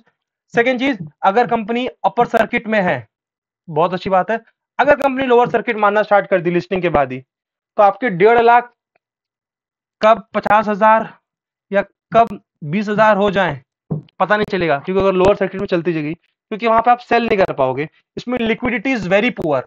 एसएमई का सबसे बड़ा प्रॉब्लम है लिक्विडिटी। देखो मार्केट में 2 ही चीज डिराइव करती है, एक इंपॉर्टेंट है लिक्विडिटी को समझना, ठीक है, दूसरा है प्राइस, ये डिमांड एंड सप्लाई समझना। अगर आप सप्लाई एंड डिमांड समझ गए एंड लिक्विडिटी समझ गए, ठीक है, तो you will be ruling, because यही 2 चीज इंपॉर्टेंट है। लिक्विडिटी को हम चेक करते हैं थ्रू वॉल्यूम, ठीक है, this is what I trade volume and I trade price action. Price action क्या होता है, सप्लाई एंड डिमांड को समझना। टेक्निकल्स में हम जानेंगे सप्लाई एंड डिमांड कैसे समझते हैं, इवन लिक्विडिटी हम टेक्निकल्स में जानेंगे। फंडामेंटल्स में मैं आपको बेसिक बता रहा हूं because you need to understand a company basic. अगर आप as a long term investor सोच रहे हो खुद को, तो आपके पास नॉलेज होनी चाहिए। मैं गाड़ी चलाऊं या ना चलाऊं, मुझे पता होना चाहिए कि भाई गाड़ी चलता कैसे है, राइट, एक सिंपल सा नॉलेज। पर ट्रेडिंग करना है तो वहां पे लिक्विडिटी चाहिए एंड प्राइस एक्शन चाहिए, दोनों टेक्निकल से मिलता है। फंडामेंटल्स लिक्विडिटी कभी ड्राइव नहीं करता। हाँ, एक बेसिक ओवरव्यू हो सकता है, जैसे मैंने बताया अगर लिक्विडिटी कंपनी में कम है, ठीक है, कंपनी एफपीओ ला सकती है, एफपीओ ला के न्यू शेयर्स देके लिक्विडिटी बढ़ा दी, मतलब अभी 1000 शेयर ट्रेड हो रहे थे, अब 2000 शेयर ट्रेड हो रहे हैं, ठीक है, तो लोग उसमें शेयर ट्रेड कर रहे हैं। But normally liquidity and price action के लिए you need to learn technical. Sorry, मैंने इसको भी डिलीट कर दिया, ठीक है, यहाँ पे मैं लिख देता हूँ इन्वेस्टर बिडिंग। इसमें वन मोर थिंग, यस, बोलो भाई। जैसे इसमें जीएमपी रहता है आईपीओ में, हाँ तो एसएमई में तो जैसे कोई लिमिट नहीं है, जैसे 90% भी जीएमपी आता है, हाँ 95 भी आता है, तो इक्विटी में तो लिमिट है ना? पहले मैं बात करूं, लिमिट किसी में नहीं था, एसएमई में भी लिमिट आ गया है 95% का। हाँ, एसएमई अब अगर आ कभी गया, लेकिन पहले तो नहीं था उसमें। पहले नहीं था, अभी बहुत सारे चेंज है। पहले ऐसा होता था, मान लो एसएमई आईपीओ, ठीक है, मैंने भी ट्राई किया, मुझे मिला नहीं, मैं बता देता हूँ। मान लो कोई एसएमई आईपीओ का है, 1.5 लाख एक लॉट का प्राइस है, ठीक है, आपने अप्लाई किया एंड यू गॉट इट। बहुत बार ऐसे हुआ कि ये 1.5 लाख रुपीज जो आपने इन्वेस्ट किया है, लिस्टिंग के दिन ये सीधा सीधा 6 लाख हो गया, मतलब 4x। बट अभी गवर्नमेंट ने 5-6 महीने हुए जहां पे गवर्नमेंट ने बोला है कि 95% या 90% समथिंग इज अ कैप, आपका ग्रे मार्केट प्रीमियम कहीं भी भाग जाए, लिस्टिंग गेन जो है वो 95% ज्यादा नहीं हो सकता। And I guess this is applicable to equity too. Recently I am not actively investing in IPO, but I guess in equity भी ये लागू है कि आपका जो लिस्टिंग है, listing day gain can never be more than 95%। ये लाया एसएमई के लिए ही गया था, क्योंकि आई गेस जून से लेके अगस्त के क्वार्टर में बहुत सारे एसएमई आईपीओ ऐसे आए जो 1.5 लाख का 6 लाख 8 लाख 10 लाख भी हो गया, बिकॉज इतना ज्यादा, जिसकी वजह से बहुत सारी पब्लिक उसमें पैसा डालने लगे। पर प्रॉब्लम क्या है एसएमई के साथ, ये बहुत छोटी कंपनियां होती हैं, इनके फिनेंस जो होते हैं उसमें बहुत ज्यादा घपला रहता है, नॉर्मली इट्स वेरी हार्ड, ठीक है, उस कंपनी के फिनेंस को समझना। बहुत सारी कंपनी ऐसी अच्छी हैं, पर बहुत सारी ऐसी कंपनीज होती हैं, अभी भी एसएमई आईपीओ एसएमई ट्रेड होते हैं। अगर आप एसएमई को ट्रेड करना चाहो, आपको लॉट में ट्रेड करना होगा। When we will be learning about volume and all, उस समय I show you some examples, ठीक है, मैं आप लोगों को बता दूंगा कुछ कंपनी के एग्जांपल्स जो एसएमई में है, उनका आप अगर परफॉर्मेंस देखोगे, they are going like a hell. वो या तो यूसी मार रहे हैं या तो एलसी मार रहे हैं, ठीक है, तो उसमें एग्जिट इज वेरी डिफिकल्ट। तो ये 95% का आपने जो बोला, ये रिसेंट आया है। हमारे टाइम हम जब करते थे, मतलब ये वही हो गया ना कि जब तक हमारा बारी आए तब तक सरकार ने नियम बदल दिए, क्योंकि 1.5 लाख रुपए सबके पास नहीं रहते एट अ टाइम आईपीओ में लगाने के लिए, 14,000 हो जाए बहुत बड़ी बात है, ठीक है। सो ये एसएमई का क्राइटेरिया मैक्सिमम एसएमई के लिए भी आया था, and I guess this is applicable to equity too. And normally कोई भी ऐसा इक्विटी अभी नहीं है, पारस डिफेंस मुझे अगर याद है, दैट वाज लिस्टेड एट 120, ठीक है। बहुत सारे ऐसे कुछ कुछ स्टॉक्स है जो लिस्टिंग होने के बाद रैपिडली भागते गए। अभी रिसेंटली में एक स्टॉक लिस्ट हुआ है, that is I guess Groww का नहीं, सम ग्रो का शायद लिस्ट हुआ, that has doubled in just few days, right, हाँ, लिस्टिंग होने के बाद, ग्रो का हुआ था। Groww, right. हाँ, तो Right. अभी ये जो कैपिंग है मैक्सिमम आई गेस ये दोनों के लिए एप्लीकेबल है, ऐसा नहीं कि बस उसी के लिए है। तो इन्वेस्टर बिडिंग में हम देखे 3 पार्ट था, retail, for example retail, HNI and QIB. इसके बाद होता है अलॉटमेंट। नाउ ये जो अलॉटमेंट होता है ये लॉटरी सिस्टम होता है, ठीक है। किस केस में? रिटेल के केस में। अगर आप एक रिटेल इन्वेस्टर हो तो आपके साथ होगा लॉटरी, किस्मत की लॉटरी चलेगी, मिला तो ठीक, नहीं मिला तो अलग। But in case of H N I and Q I B ये होता है प्रोपोर्शनेट, मतलब कि आपने जितना बिड किया है, ठीक है, ठीक है, थोड़ा डिफरेंट रहता है दोनों में, पर बहुत बहुत सिंपल एग्जांपल में बात करूं, मान लो 150 बिड आई हैं, ठीक है, आपने उसमें 30 बिड किया है, सीट खाली है 15, ठीक है, तो आपने बिड कितना किया? अप्रोक्स 20% आपने बिड किया है, सो 20% ऑफ द सीट, मतलब 3 सीट आपको मिल जाएगी। तो ये प्रोपोर्शनेट होता है, मतलब जितना बिडिंग टोटल हुआ है उसमें आपने कितनी बिडिंग की है उस हिसाब से। और यहां पे दूसरा लॉजिक भी क्या है, ये लोग कट ऑफ पे कभी भी अप्लाई नहीं कर सकते, कट ऑफ इनके लिए नहीं है। एंड कट ऑफ क्या होता है? Cut off is the price at which IPO is fix. Cut off वो प्राइस होता है जिस प्राइस पे आईपीओ लॉन्च होता है या लिस्ट होता है। सिर्फ रिटेल को ही मिलता है कि आप कट ऑफ चूज कर सकते हो, बट लॉटरी भी रिटेल कैटेगरी में होता है, ठीक है। मैक्सिमम टाइम में आप देखोगे 35% जो है वो शेयर रिजर्व रहता है फॉर रिटेल, ठीक है। क्यूआईबी एंड एचएनआई जो भी है ये 50% से ज्यादा किसी में भी इंडिविजुअल 50% से ज्यादा नहीं कर सकते, मतलब ऐसा नहीं कर सकता कि 50% QIB को दे दिए, 50% HNI को दे दिए, रिटेल के हाथ में कटोरा, ऐसा नहीं। उनको कुछ ना कुछ परसेंटेज रखना पड़ता है हमेशा फिक्स की, हाँ इतना परसेंट QIB के लिए है, इतना HNI, एंड ये अलग अलग कंपनी में अलग अलग होता है। अब नॉर्मली क्या होता है, अगर IPO ओवर सब्सक्राइब है, ठीक है, I am rubbing this of, I got this point, कि रिटेल में लॉटरी होता है, HNI एंड QIP में प्रोपोर्शनेट होता है। अब वो दोनों में थोड़ा डिफरेंस है, विल गेट इनटू डेप्थ थोड़ा देर बाद, पर यहां तक समझ में आया ना आप लोगों को? वैसे भी ये क्लास रिकॉर्ड हो रही है, मोस्ट प्रोबेबली हाँ जो मिस कर रहे हैं I will just give them the recording, but I won't be doing this from next class, क्योंकि ऐसा नहीं होगा। एंड नेक्स्ट क्लास में फिक्स कर दूंगा टाइमिंग अब से कि ये प्रॉपर ये टाइम रहेगा, बिकॉज मेरा घर भी काम हो रहा है तो मेरे को टाइम नहीं हो पा रहा था। बट आई विल ट्राई कि Saturday Sunday we keep classes, क्योंकि जितना जल्दी हम फंडामेंटल क्लियर करेंगे, fundamental is kind of boring to be honest, and trading is even boring. Boring अगर कोई चीज है that will give you money, अगर कोई चीज एक्साइटिंग है दैट इज रिस्की। समझ में आना, ये बहुत लेट से समझ में आया। अगर कोई चीज बोरिंग है उसमें पैसा बनता है, फंडामेंटल थोड़ा बोरिंग है but this is very important. तो लॉटरी सिस्टम किस में होता है? Lottery is for retail, lottery कभी भी HNI में नहीं होता, ठीक है। तो किस्मत का खेल, वो लोग जिसके पास पैसे हैं उनके साथ किस्मत का खेला नहीं होता है। ये हम गरीबों के लिए, जो हम रिटेल कैटेगरी के लोग हैं, हमारे साथ होता है लॉटरी, ठीक है।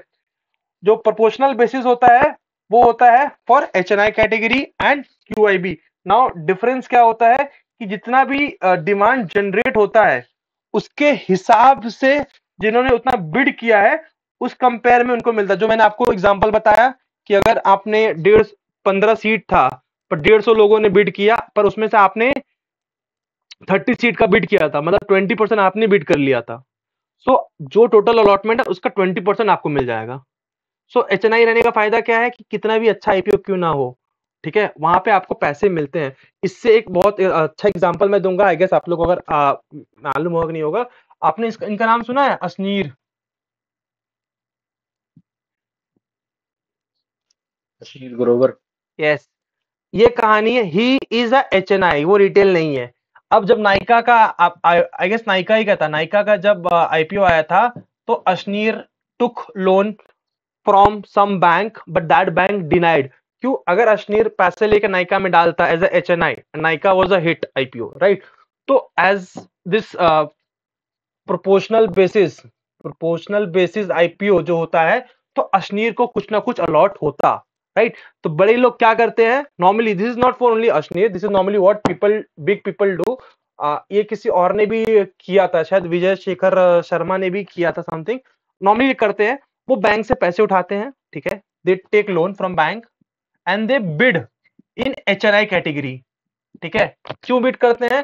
क्योंकि प्रोपोर्शनल बेसिस में इसमें गारंटी है कि उनको अलॉटमेंट मिलना ही मिलना है, गारंटी अलॉटमेंट। अब now this thing is dependent on proportional basis कि कितना उन्होंने अप्लाई किया है।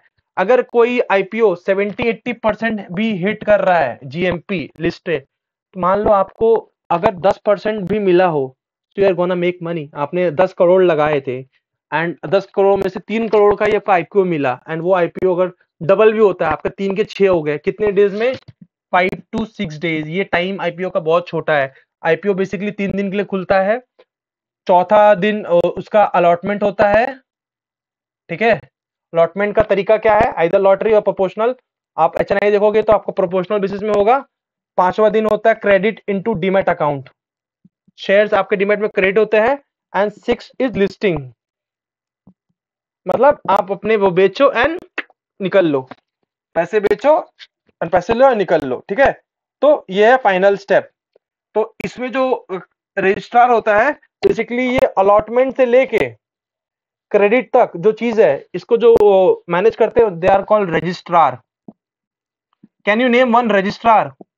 बहुत IPO लगाए भाई आप लोगों ने, आप लोगों को तो आइडिया होगा, एक रजिस्ट्रार का नाम बताओ। आई कैन नेम 3, क्योंकि बहुत उन्होंने रुलाया है। क्यों रजिस्ट्रार?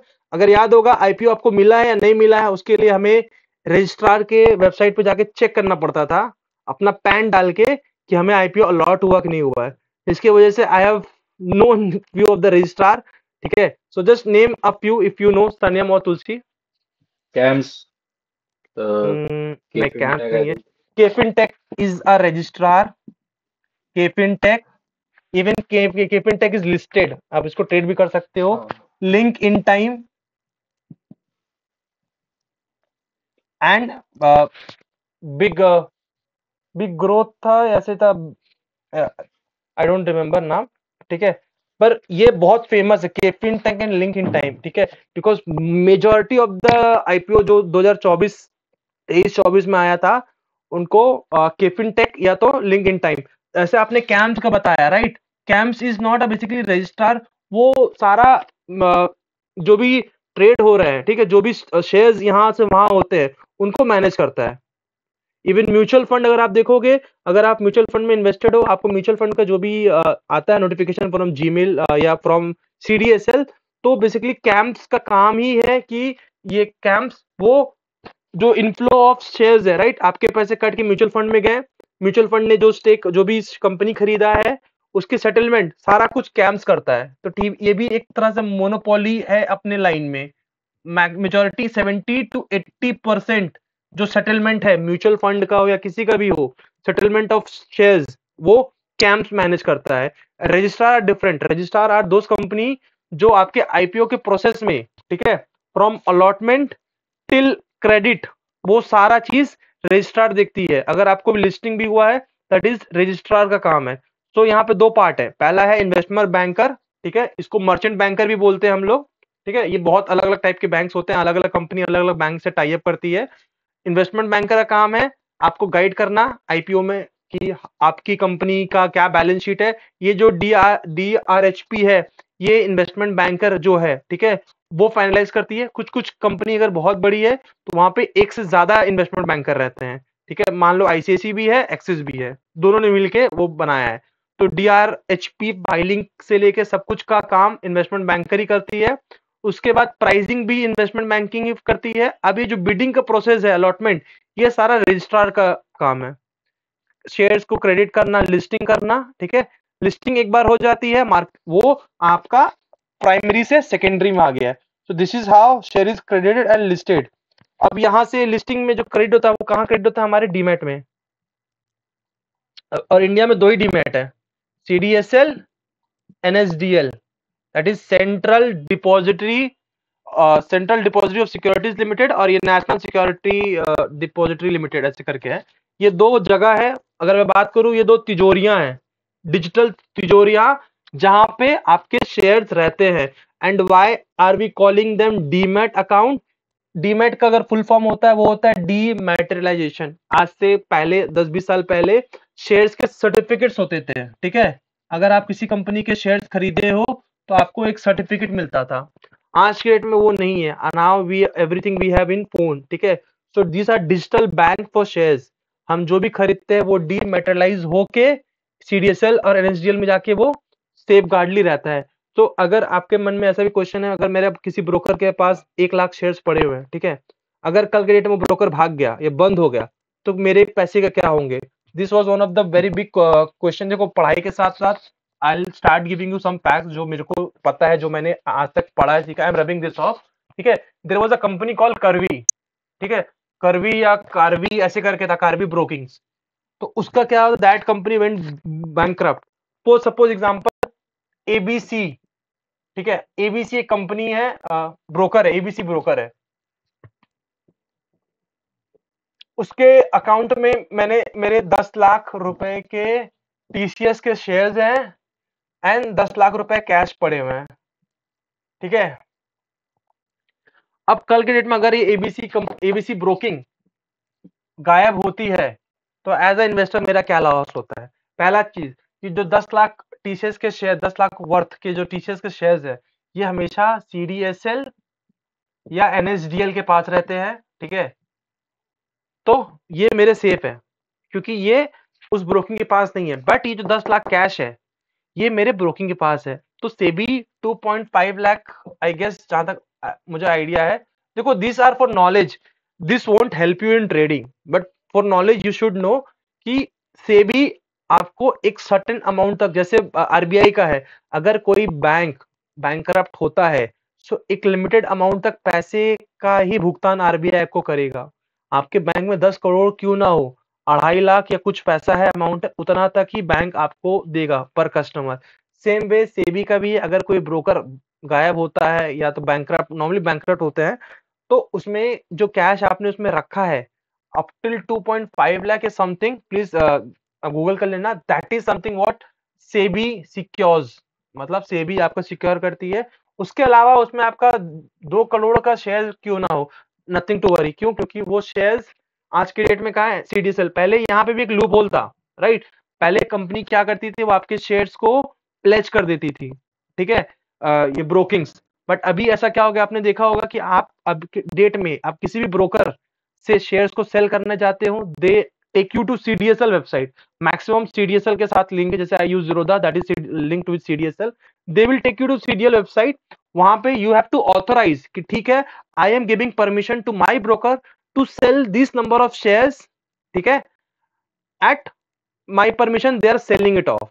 तो इन चीजों को करने के लिए they have bought DDPI, that is डेब्ट, समथिंग डेब्ट। पहले हम लोग उसको, हम लोग का टाइम में that was something, now it's called DDPI, ठीक है। और उसको आप बोल सकते हो power of attorney. When I was new in Zerodha, there was power of attorney, means I am giving power of attorney to Zerodha कि मेरे बिहाफ में if I am making a buy, normally that is not an issue. If I want to sell something, क्योंकि buy हो रहा है, automatically क्या होता है, सेटलमेंट होता है। I will get down to those terms even how settlement goes in and out shares, ठीक है। अगर कोई शेयर बाई हो रहा है, तो जब आज के दिन मेरे ब्रोकर अकाउंट में आएगा, ठीक है, today suppose I buy a share, तो आज वो मेरे जीरोधा में दिखाएगा इन पोजीशन, ठीक है। आज मैंने खरीदा तो आज पोजीशन में दिखाएगा, next day it will go into holding. उसके बाद वो सेटलमेंट होता है। पहले दिस वाज T+2, मतलब आज मैंने खरीदा है, दैट इज 30 तारीख, तो वो होल्डिंग 1 तारीख को आएगी, ठीक है। दैट इज, मान लो this is working day, not Saturday Sunday, ठीक है। 30 तारीख को मैंने खरीदा है, नेक्स्ट वर्किंग डे में वो होल्डिंग में आएगी, T+2 में वो सेटलमेंट होगा, that will be credited into demat account, ठीक है। 2 दिन बाद जाके वो मेरे सीडीएसएल में ढुकेगा, मतलब 2 दिन तक शेयर बीच में लटका हुआ है। वो ट्रांस होता ना कि अभी यहां से निकले हैं, वहां नहीं पहुंचे, बीच के रास्ते में पड़ा है। नाउ द सेबी ने इसको brought down to T+1 and now they are planning to bring it to T। अब इसका फायदा क्या है कि आज ही मैंने खरीदा जीरोधा में, same day it will be getting credit into my demat. Demat is like my safe locker. तो मेरे को क्या है कि जितना जल्दी और सेफ जोन में हो सकता है, मैंने आज खरीदा, कल के डेट में ये कंपनी, मेरी ब्रोकर बैंकरप्ट हो गई। Not talking about Zerodha, but for example मेरा कोई भी ब्रोकर था, लेट मी इरेज, भाई जीरोधा मत बैंकरप्ट होना, ठीक है। तो अगले दिन अगर बैंकरप्ट हो गई, तो शेयर्स अभी भी रास्ते में है, मतलब वो एक अकाउंट से निकले, बायर के अकाउंट से निकले, मेरे अकाउंट से आने से पहले they have to travel into different intermediates and then वो जाके मेरे डीमैट में जाते हैं। तो उन सारे प्रोसेस का सेटलमेंट का जो टाइम था, that was T+2 and this is not only limited to shares, even पैसा का जो सेटलमेंट था, दैट वाज इवन T+2। मतलब कि मैंने आज शेयर्स अगर बेचा है, तो अगले दिन मुझे पैसे नहीं मिलते थे। मैंने शेयर्स बेचा है, तो सामने वाले को T+2 डेज में जाके शेयर्स उसको सेटलमेंट हो रहे हैं, तो पैसे भी T+2 डे में ही सेटलमेंट ऑर्डर था। तो now that has been bought down to T+1 and they are trying to D to T. What is T? T is called trading day. Trading plus 2 days. Trading plus 1 day. Trading मतलब आज का दिन, जिस दिन आपने trade किया। तो पहले पावर ऑफ अटर्नी होता था, थ्रू विच हम परमिशन देते थे। अभी हम जो यूज करते हैं, दैट 2 टाइप ऑफ ब्रोकर्स, ठीक है। तो अगर हम इसमें हैं, तो एक होता है फुल टाइम ब्रोकर, एक होता है discount broker. Discount and full time broker. For example full time broker, bank के जितने भी ब्रोकर्स हैं, आप देखोगे SBI कैप, ठीक है, एक्सिस कैप, एक्सिस का आई गेस यही नाम से है, एक्सिस कैप है, ICICI डायरेक्ट, ICICI डायरेक्ट, ठीक है। This are full time brokers, मतलब कि ये जो भी ब्रोकर है, इनका प्राइमरी काम इज नॉट ब्रोकिंग। नॉर्मली अगर देखा जाए, ये बैंक के इंटरमीडिएट है। मतलब बैंक इज लाइक कि भाई हम पैसे भी देंगे, तुम्हें ट्रेड करना है, हम तुम्हें एक अलग से अपना एक विंग देते हैं, जैसे SBI cap is for SBI cap या SBI सिक्योरिटीज, ज्यादा करके हाँ एक्सिस सिक्योरिटीज है, sorry axis securities, ICICI direct, SBI cap में आई वाज देयर, ठीक है। तो ये होता है full time broker. Now problem क्या होता है इनका, यू हैव अ, पहले प्रोज की बात करें, you have a offline branch, आपको एक आरएम मिलता है, रिलेशनशिप मैनेजर, ठीक है। आप कहीं ना कहीं यू फील सेफ, बिकॉज जैसे आज के डेट में online and offline shopping, right, this is kind of online, this is kind of offline. आप आरएम के पास जाते हो, RM relationship manager, he guides you, ठीक है, क्या आपको करना है, कैसे करना है, everything. This is kind of safe because you know आपके ऑफलाइन ब्रांच है। सेफ इन द सेंस क्यों है कि बैंक नहीं होगा, क्योंकि that is bank, that is backed by a bank. इनकी जो भी, ठीक है, जो भी ऑपरेशन है, जो भी मैनेज करते हैं, इनका सारा कुछ कौन मैनेज करता है, बैंक मैनेज करता है, ठीक है। पैसे वैसे मतलब मान लो बैंक इनके बड़े भाई है, तो इनका जो भी खर्चा वगैरह है तो ये बैंक नहीं होंगे, क्योंकि बैंक कहीं ना कहीं इनको बैकअप कर रहा है। तो आपका एक रिलीफ है, this is a pro. But what is the cons, कि इनका जो चार्जेस है that are too high. If you trade into this brokers, इनके चार्जेस काफी ज्यादा होते हैं। दो तरह के ट्रेड होते हैं, वन इज इंट्राडे, ठीक है, आज खरीदो आज ही बेच दो, दैट इज कॉल्ड इंट्राडे, मतलब in that day you have to complete that trade. एक होता है डिलीवरी बेस्ड ट्रेडिंग, ठीक है। तो डिलीवरी बेस्ड ट्रेडिंग में नॉर्मली अगर हम बात करें तो वो होता है कैरी फॉरवर्ड, ठीक है। Different broker use different word. Carry forward means आपने खरीदा है and you want to carry it forward for how much long, maybe for 10 years 100 years, पर पोते के लिए मैं खरीद रहा हूं, अगर बच गया वो कंपनी तो। सो कैरी फॉरवर्ड नॉर्मली हर बैंक अलग अलग पैकेज लेके आता है, ठीक है। इंट्राडे में किसी किसी में फ्री है, किसी किसी में डिलीवरी फ्री है, ठीक है। एंड किसी किसी में एफएनओ ट्रेडिंग जो होता है उसमें कुछ कैपिंग है, जैसे कि मैं फॉर बात करूं तो इनमें नॉर्मली परसेंटेज रहता है, ट्रेडिंग वैल्यू, मतलब मान लो आपने 1 लाख का शेयर खरीदा एंड 10,000 का प्रॉफिट करके आपने उसको 1,10,000 में बेच दिया। So what they see the trading value, मतलब 1 lakh plus 1,10,000 that is 2.10 lakh. तो वो 2.10 लाख के ऊपर एक परसेंटेज फिक्स करते हैं कि मुझे इतना परसेंटेज का चाहिए। डिस्काउंट ब्रोकर पे आते हैं। डिस्काउंट ब्रोकर में सबसे पहला जो नाम था कभी, that was Zerodha, but right now as I word Groww is right now on top, ठीक है। This is on basis of number of active users. बात करूं सबसे ज्यादा तो जीरोधा के पास है, but number of active users Groww बढ़ा रहा है। Then we have Zerodha basically, which is my favourite because I just trade in Zerodha, क्योंकि मुझे उसका यूआई बहुत सही लगता है। अपस्टॉक्स, ठीक है। तो इनमें अगर आप देखोगे इनका कोई भी ऑफलाइन ब्रांचेस नहीं होता है, दीज आर ऑनलाइन थिंग्स। इनमें नॉर्मली आरएम का रहता नहीं है, अगर आपको कुछ भी क्वेरी है कुछ है then you have to connect to them, ठीक है। ये कहीं ना कहीं is not a kind of safe अगर आप बोलो, क्योंकि इनको बैकअप कोई नहीं कर रहा है।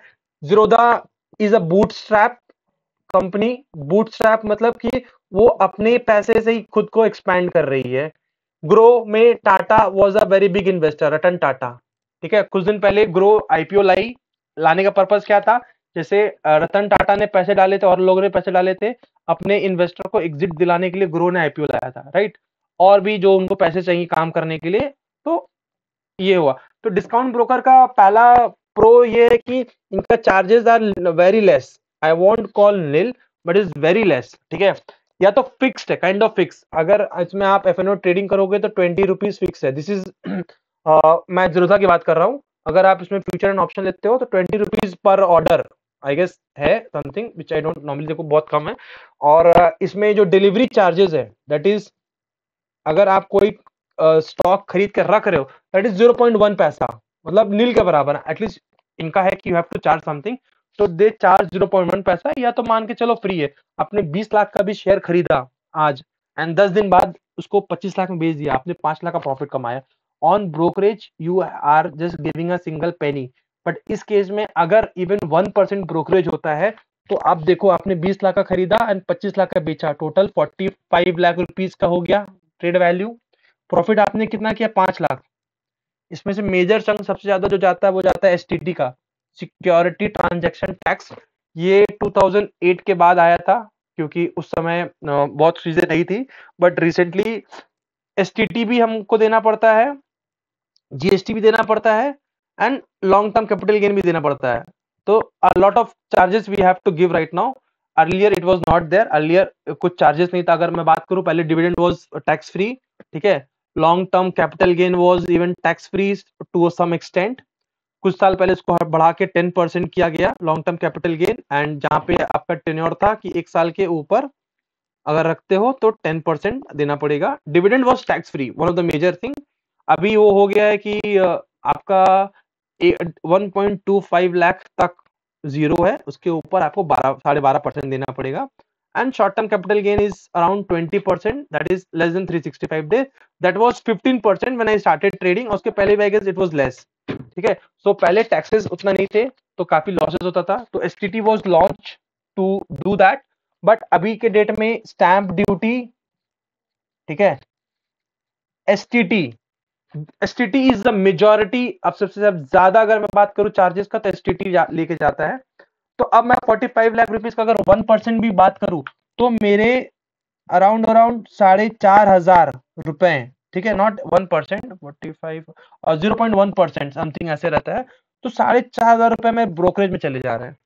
अगर यही सेम ट्रेड मैं ज़ीरोधा में या इन डिस्काउंट ब्रोकर में लूं तो at least I can save this 4.5 thousand rupees, right.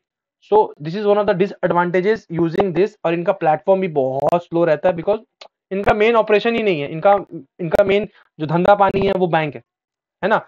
ये उन्होंने खोल दिया है कि बैंक के कस्टमर है उनको फैसिलिटी देना है, बट इनका मेन जो धंधा पानी है वो इसी के है। तो इनका UI are one of the best, customer friendly, क्योंकि अगर नहीं रहेगा तो लोग स्विच कर लेंगे, ठीक है। सेकेंडली क्या प्रॉफिट अगर दे रहे हैं, इनको हम देख नहीं सकते, इनका कोई ब्रांचेस नहीं है, ठीक है, तो इनको कुछ ना कुछ फायदा है। तो they are called discount broker because they give heavy discount on this delivery based trading. और उसके अलावा अगर इंट्राडे भी कर रहे हो तो बहुत मिनिमल चार्जेस करते हैं। तो this are the difference between two type of broker, ठीक है। लेट मी सी मैं किस रूट से कहां तक आ गया। See what I teach you is like plan रहता है मेरा कि ठीक है आज ये कंटेंट करना है, बट ऑन द वे अगर कोई टॉपिक आता है तो उस फ्लो में मैं निकल जाता हूँ। तो we were in IPO, right. हम लोग डायल्यूशन के बारे में बात किया कि डायल्यूशन कब होता है, ठीक है। आईपीओ जब आता है, फ्रेश इशू होता है, तो उसमें total number of outstanding share तब भी बढ़ते हैं जब, क्योंकि कंपनी जब अगर आईपीओ भी ला रही है तो कंपनी क्या करती है, अगर वो फ्रेश इशू भी लाती है तब भी न्यू शेयर्स क्रिएट होते हैं, ठीक है। जैसे मैंने बताया था अगर फ्रेश इशू आ रहा है तब भी नंबर ऑफ आउटस्टैंडिंग शेयर बढ़ेगा, इसमें पैसा पूरा कंपनी के पास जा रहा है। अगर किसी प्रमोटर को बेचना है, इवन प्रमोटर, तो फ्रेश इशू में नहीं आएगा, वो हमेशा ऑफर फॉर सेल में आएगा। एंड इसमें कभी भी नंबर ऑफ आउटस्टैंडिंग शेयर नहीं बढ़ता, NOS number of outstanding share increase नहीं होता, ठीक है। तो ये कहीं ना कहीं डायल्यूटिव नहीं होता है, इसमें डायल्यूशन शेयर होल्डिंग का नहीं होता है। दूसरा जैसे फ्रेश इशू हो गया, ऑफर फॉर सेल हो गया। एक और है जिसको बोलते हैं mandatory lock in period, I guess आपने सुना होगा। एंड इवन ये जरूरी क्यों है, ये एक रिटेल इन्वेस्टर के लिए जरूरी नहीं है। आपने आईपीओ लिया अगले दिन बेच दो भाई, कोई दिक्कत नहीं है। बट अगर आपने उसमें क्यूआईबी की तरफ डाला है, ठीक है, सो उसमें क्या होता है, उसमें रेगुलेशन है कि अगर आपके पास अच्छा खासा अमाउंट में शेयर्स मिला है तो up till 6 month, as per my knowledge up till 6 month you can't sell. मतलब आपको अगर वो स्टॉक मिल गया है तो आप उसको 6 महीने तक सेल नहीं कर सकते। That is mandatory lock in period, मतलब इतना टाइम तक आपको वो शेयर को होल्ड करना है। मतलब इतना दिन तक भाई आपने निकाह कर लिया है, शादी कर लिया, आप उसको रखो, you can't leave that. This is one of the restriction, ये रिटेल के लिए नहीं होता है, ठीक है। ये क्यों करते हैं, क्योंकि मान लो आपने कंपनी अच्छा आईपीओ आया, आपने सोचा निकाल दूं, बट आप सोचो आपने हेविली इसमें इन्वेस्ट किया है, ठीक है। अगर आप बेचोगे तो वापस सेम सप्लाई बढ़ जाएगा, कंपनी का प्राइजेस कहीं ना कहीं आप इफेक्ट कर देते हो। अब ये हमारे लिए इंपॉर्टेंट क्यों है, if you invest into IPO, I will teach IPO based strategy. मैं आईपीओ इन्वेस्टिंग स्ट्रैटेजीज भी यूज करता हूं। उस केस में क्या होता है, अगर मान लो कोई आईपीओ लिस्ट हुआ था अराउंड 6 मंथ बैक एंड आप उसमें होल्ड कर रहे हो, ठीक है, अगर उसके लॉक इन पीरियड आने वाला है तो नॉर्मली यू शुड एग्जिट। क्यों, क्योंकि जैसे ही लॉक इन पीरियड एंड होगा, ये जो इन्वेस्टर्स बैठे हैं they are going to sell, मतलब वो एक्सेस सप्लाई लाने वाले हैं, तो देयर आर हाई चांसेस कि वो प्राइस करेक्शन में जाए। देखो स्टॉक दो चीज में जाता है, ठीक है, एक होता है प्राइस करेक्शन, ठीक है, उसको हम बोलते हैं प्राइस करेक्शन, एक होता है टाइम करेक्शन। अब इसमें सबसे ज्यादा फ्रस्ट्रेटिंग होता है टाइम करेक्शन। अगर कोई स्टॉक टाइम करेक्शन में चला गया, ठीक है, उसमें क्या होता है, price zig zig zig heart beat की तरह ऊपर नीचे होता है। मतलब क्या कर रहा है कि वो बहुत कम टाइम में बहुत लंबा चला गया। टाइम करेक्शन कब होता है, कब कोई स्टॉक बहुत कम टाइम में बहुत लंबा रैली कर लिया, ठीक है, तो उसके बाद एक बहुत टाइम के लिए वो एक जोन में घूमता है। इससे हमें क्या समझ में आता है, इससे हमें समझ में आता है कंपनी बहुत स्ट्रांग है, ठीक है। अगर कंपनी स्ट्रांग नहीं होती तो वो किस में जाता है, वो जाता है प्राइस करेक्शन में, ठीक है।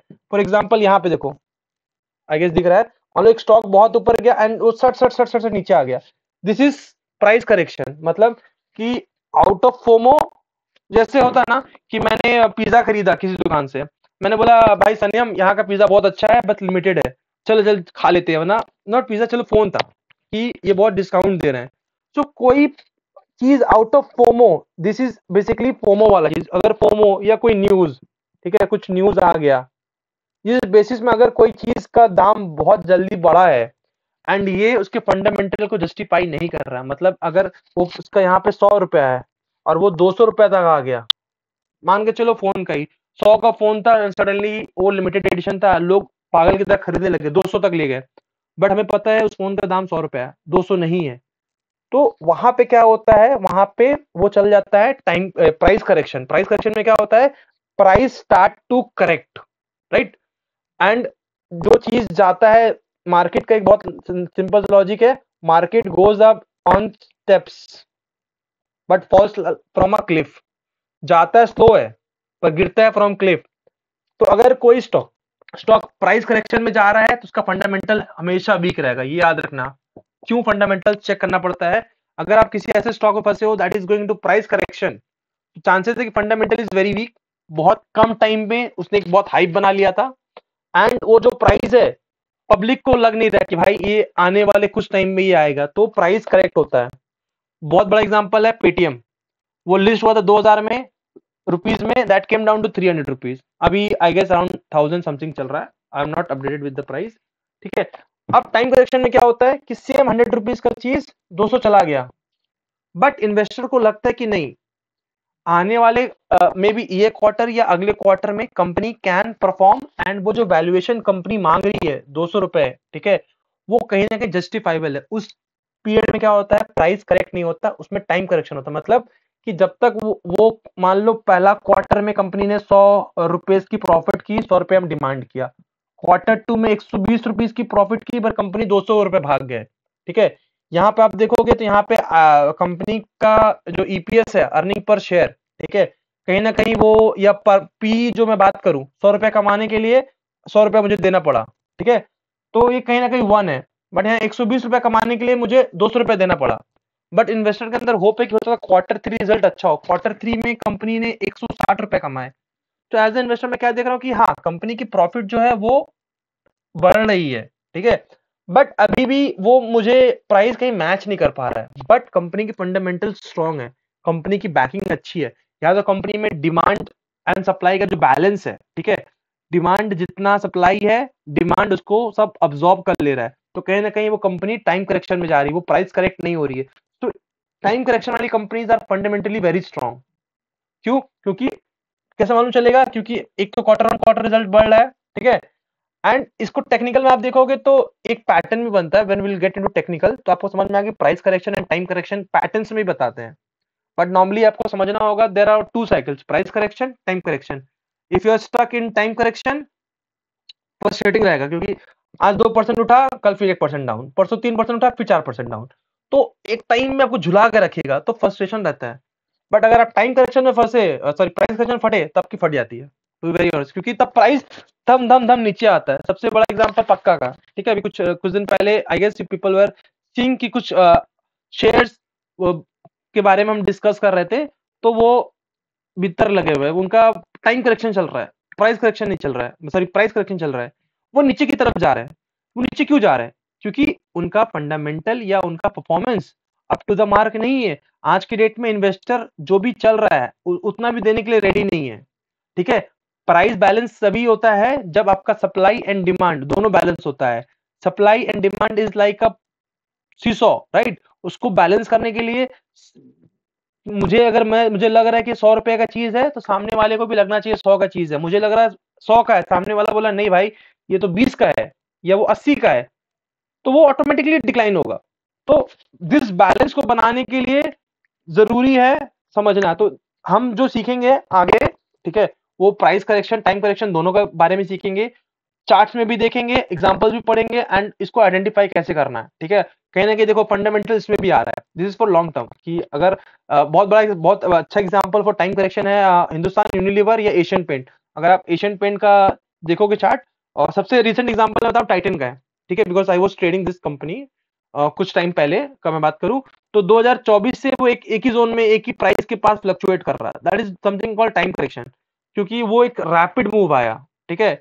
तो अभी वहां पे क्या है कि कंपनी आगे चल के परफॉर्म अच्छा कर सकती है, बट करेंटली इन्वेस्टर को नहीं लग रहा है कि इसका प्राइस जो मांग रही है टाइटन, ठीक है, वो रीजनेबल है। बट वो ये भी एक्सेप्ट कर रहा है कि इतनी भी बुरी वैल्यूएशन नहीं है कि इसको हम लोग गिरा दें।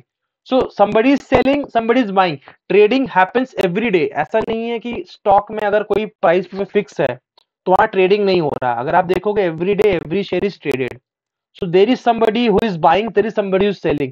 Might be टाइम करेक्शन में फ्रस्ट्रेट होके मैं निकल गया, बट कोई और को लगा यार बहुत दिन से यहाँ पे हो सकता है ऊपर जाएगा, मैं घुस जाता हूँ, ठीक है। तो सबसे ज्यादा ट्रेडिंग इस सेक्टर में होती है।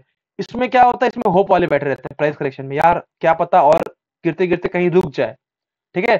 सो फंसना है तो टाइम करेक्शन में फंसो। अगर फंसना भी, बेसिकली फंसना नहीं चाहिए किसी में भी अगर आपको ट्रेडिंग में जाना है, क्योंकि trading is all about momentum. ना मोमेंटम इसमें है बट इसमें मोमेंटम है, right. So how to trade momentum into this price correction में मोमेंटम को हम कैसे यूज कर सकते हैं to make money, and how can we invest. Time correction is for basically investing, क्योंकि ये एक टाइम जोन है, इसमें भी हम मोमेंटम यूज कर सकते हैं फॉर ट्रेडिंग, विल टीच। क्योंकि जो आप ये जो अप एंड डाउन देख रहे हो, you can make money in this up and down, but this is quite risky and frustrating at a time, right. तो इसमें चार्जेस ज्यादा देने पड़ेंगे आपको, क्योंकि the more number of trade you take, the more brokerage, more STT, everything you have to pay. क्योंकि हमारा system ही ऐसा कि वी हैव टू पे अ लॉट ऑफ टैक्सेस, चाहे पैसे बनाओ या ना बनाओ, you have to pay STT, you have to pay brokerage, right. तो अभी तक we have covered all this thing, हमने लॉक इन भी कवर कर लिया। वन थिंग जो आज की क्लास में जो और कवर करना था, that was right issue. So should we start with the right issue or we should take it on the next class? Because दो लोग गायब ही है and I don't know कि कितना रिकॉर्ड हुआ है या नहीं हुआ है। सनेम तुलसी, should I keep it till here? And most probably Saturday Sunday अब fixed classes होंगी and 6 to 9 I'll try to take in this time. सबको आपका अगर पार्टी भी करना है you can go and have fun. तो 6 to 8 will be time जो मैं फिक्स करूंगा। Right now we are 4 only, आज 2 जन absent है, ठीक है। सो शुड आई कंटिन्यू और should I keep it till here only, क्योंकि काफी ज्यादा ही कंसेप्ट दोनों चीजों को बताया है, आप लोग इनके बारे में जाके पढ़ सकते हो। क्योंकि अभी मुझे जहां तक मुझे याद आ रहा, मुझे आपको राइट इश्यूज के बारे में बताना था, right issue, bonus, split and की जो शेयर जो होते हैं, ठीक है, उसमें मैकेनिज्म क्या है। And right issue is quite complex and काफी बड़ा है, तो उसमें थोड़ा कंफ्यूजन हो सकता है। कोई नहीं, नेक्स्ट वीक में कवर कर लेंगे। आज का चीजें समझ में आई, मतलब आई ट्राइड टू कवर अपने जैसे मैंने आईपीओ था, एफपीओ आया, ठीक है।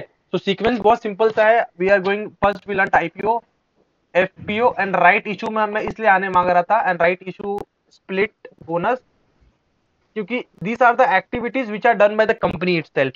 सिर्फ आईपीओ एक ऐसा है जो फर्स्ट टाइम होता है, एफपीओ कभी भी कंपनी कर सकती है after listing, even right issue जो है आरई, ठीक है, वो भी आफ्टर लिस्टिंग ही होता है, स्प्लिट भी होता है, बोनस भी होता है। ये जो तीन चीज है इसमें थोड़ा सबसे कॉम्प्लेक्स राइट इशू ही है, ठीक है। राइट इशू मतलब कि आपको हक मिलता है ओनरशिप बढ़ाने का। जैसे मैंने बताया था एफपीओ में अगर डायलूटिव है तो कहीं ना कहीं आपका स्टेक कम हो रहा है, ठीक है, बट वो राइट इशू में वो चीज को मेकअप किया जाता है, ठीक है। एंड स्प्लिट एंड बोनस में एक ब्रीफिंग दूं तो बहुत सिंपल सा है, bonus is like gifting, right. And bonus में क्या होता है कि मान लो आपके पास 10 शेयर है, कंपनी ने बोला कि I will give you 10 more share as a bonus. तो बोनस को हम किस पार्ट से देखते हैं, बोनस कहीं ना कहीं कंपनी का प्रॉफिट से आता है। पहला बात याद रखना हमेशा, बोनस कभी भी कंपनी अपने पॉकेट से नहीं देती। मान लो कंपनी ने आज के डेट में 1.120 करोड़ का प्रॉफिट किया है, कोई बड़ी कंपनी है, ठीक है। कंपनी चाहती है कि मैं 120 करोड़ से 100 करोड़ रख लूं रिजर्व में, ठीक है। उस पैसे का मैं कुछ भी करूं, ठीक है। उस पैसे को मैं चाहे रिजर्व बिल्ड करूं या मैं कुछ लोन पे ऑफ करूं, बट मुझे अपने शेयर होल्डर को देना है कुछ पैसे। अब ये जो 20 करोड़ है, ठीक है, वो चाहती है कि मैं अपने शेयर होल्डर को दूं। तो दो तरीके से दे सकती है, एक है डिविडेंड के रूप में कि चलो मैं उनको डिविडेंड दे देता हूं, दूसरा है बोनस शेयर के रूप में, मतलब कि instead of giving money they will give you bonus share. तो वो बोनस शेयर होता है रेशियोज में, बहुत तरह रेशियोज, अगर इस 1:5 का रेशियो है, मतलब if you are holding 5 share you will get 1 share bonus. तो ये जो एक शेयर एक्स्ट्रा ऐड हो रहा है, ठीक है, इसका जो पैसा है, इसका पैसा कहीं ना कहीं कहां से फंड होता है, that is funded from profit. इसका कंपनी से नहीं आता है, ठीक है।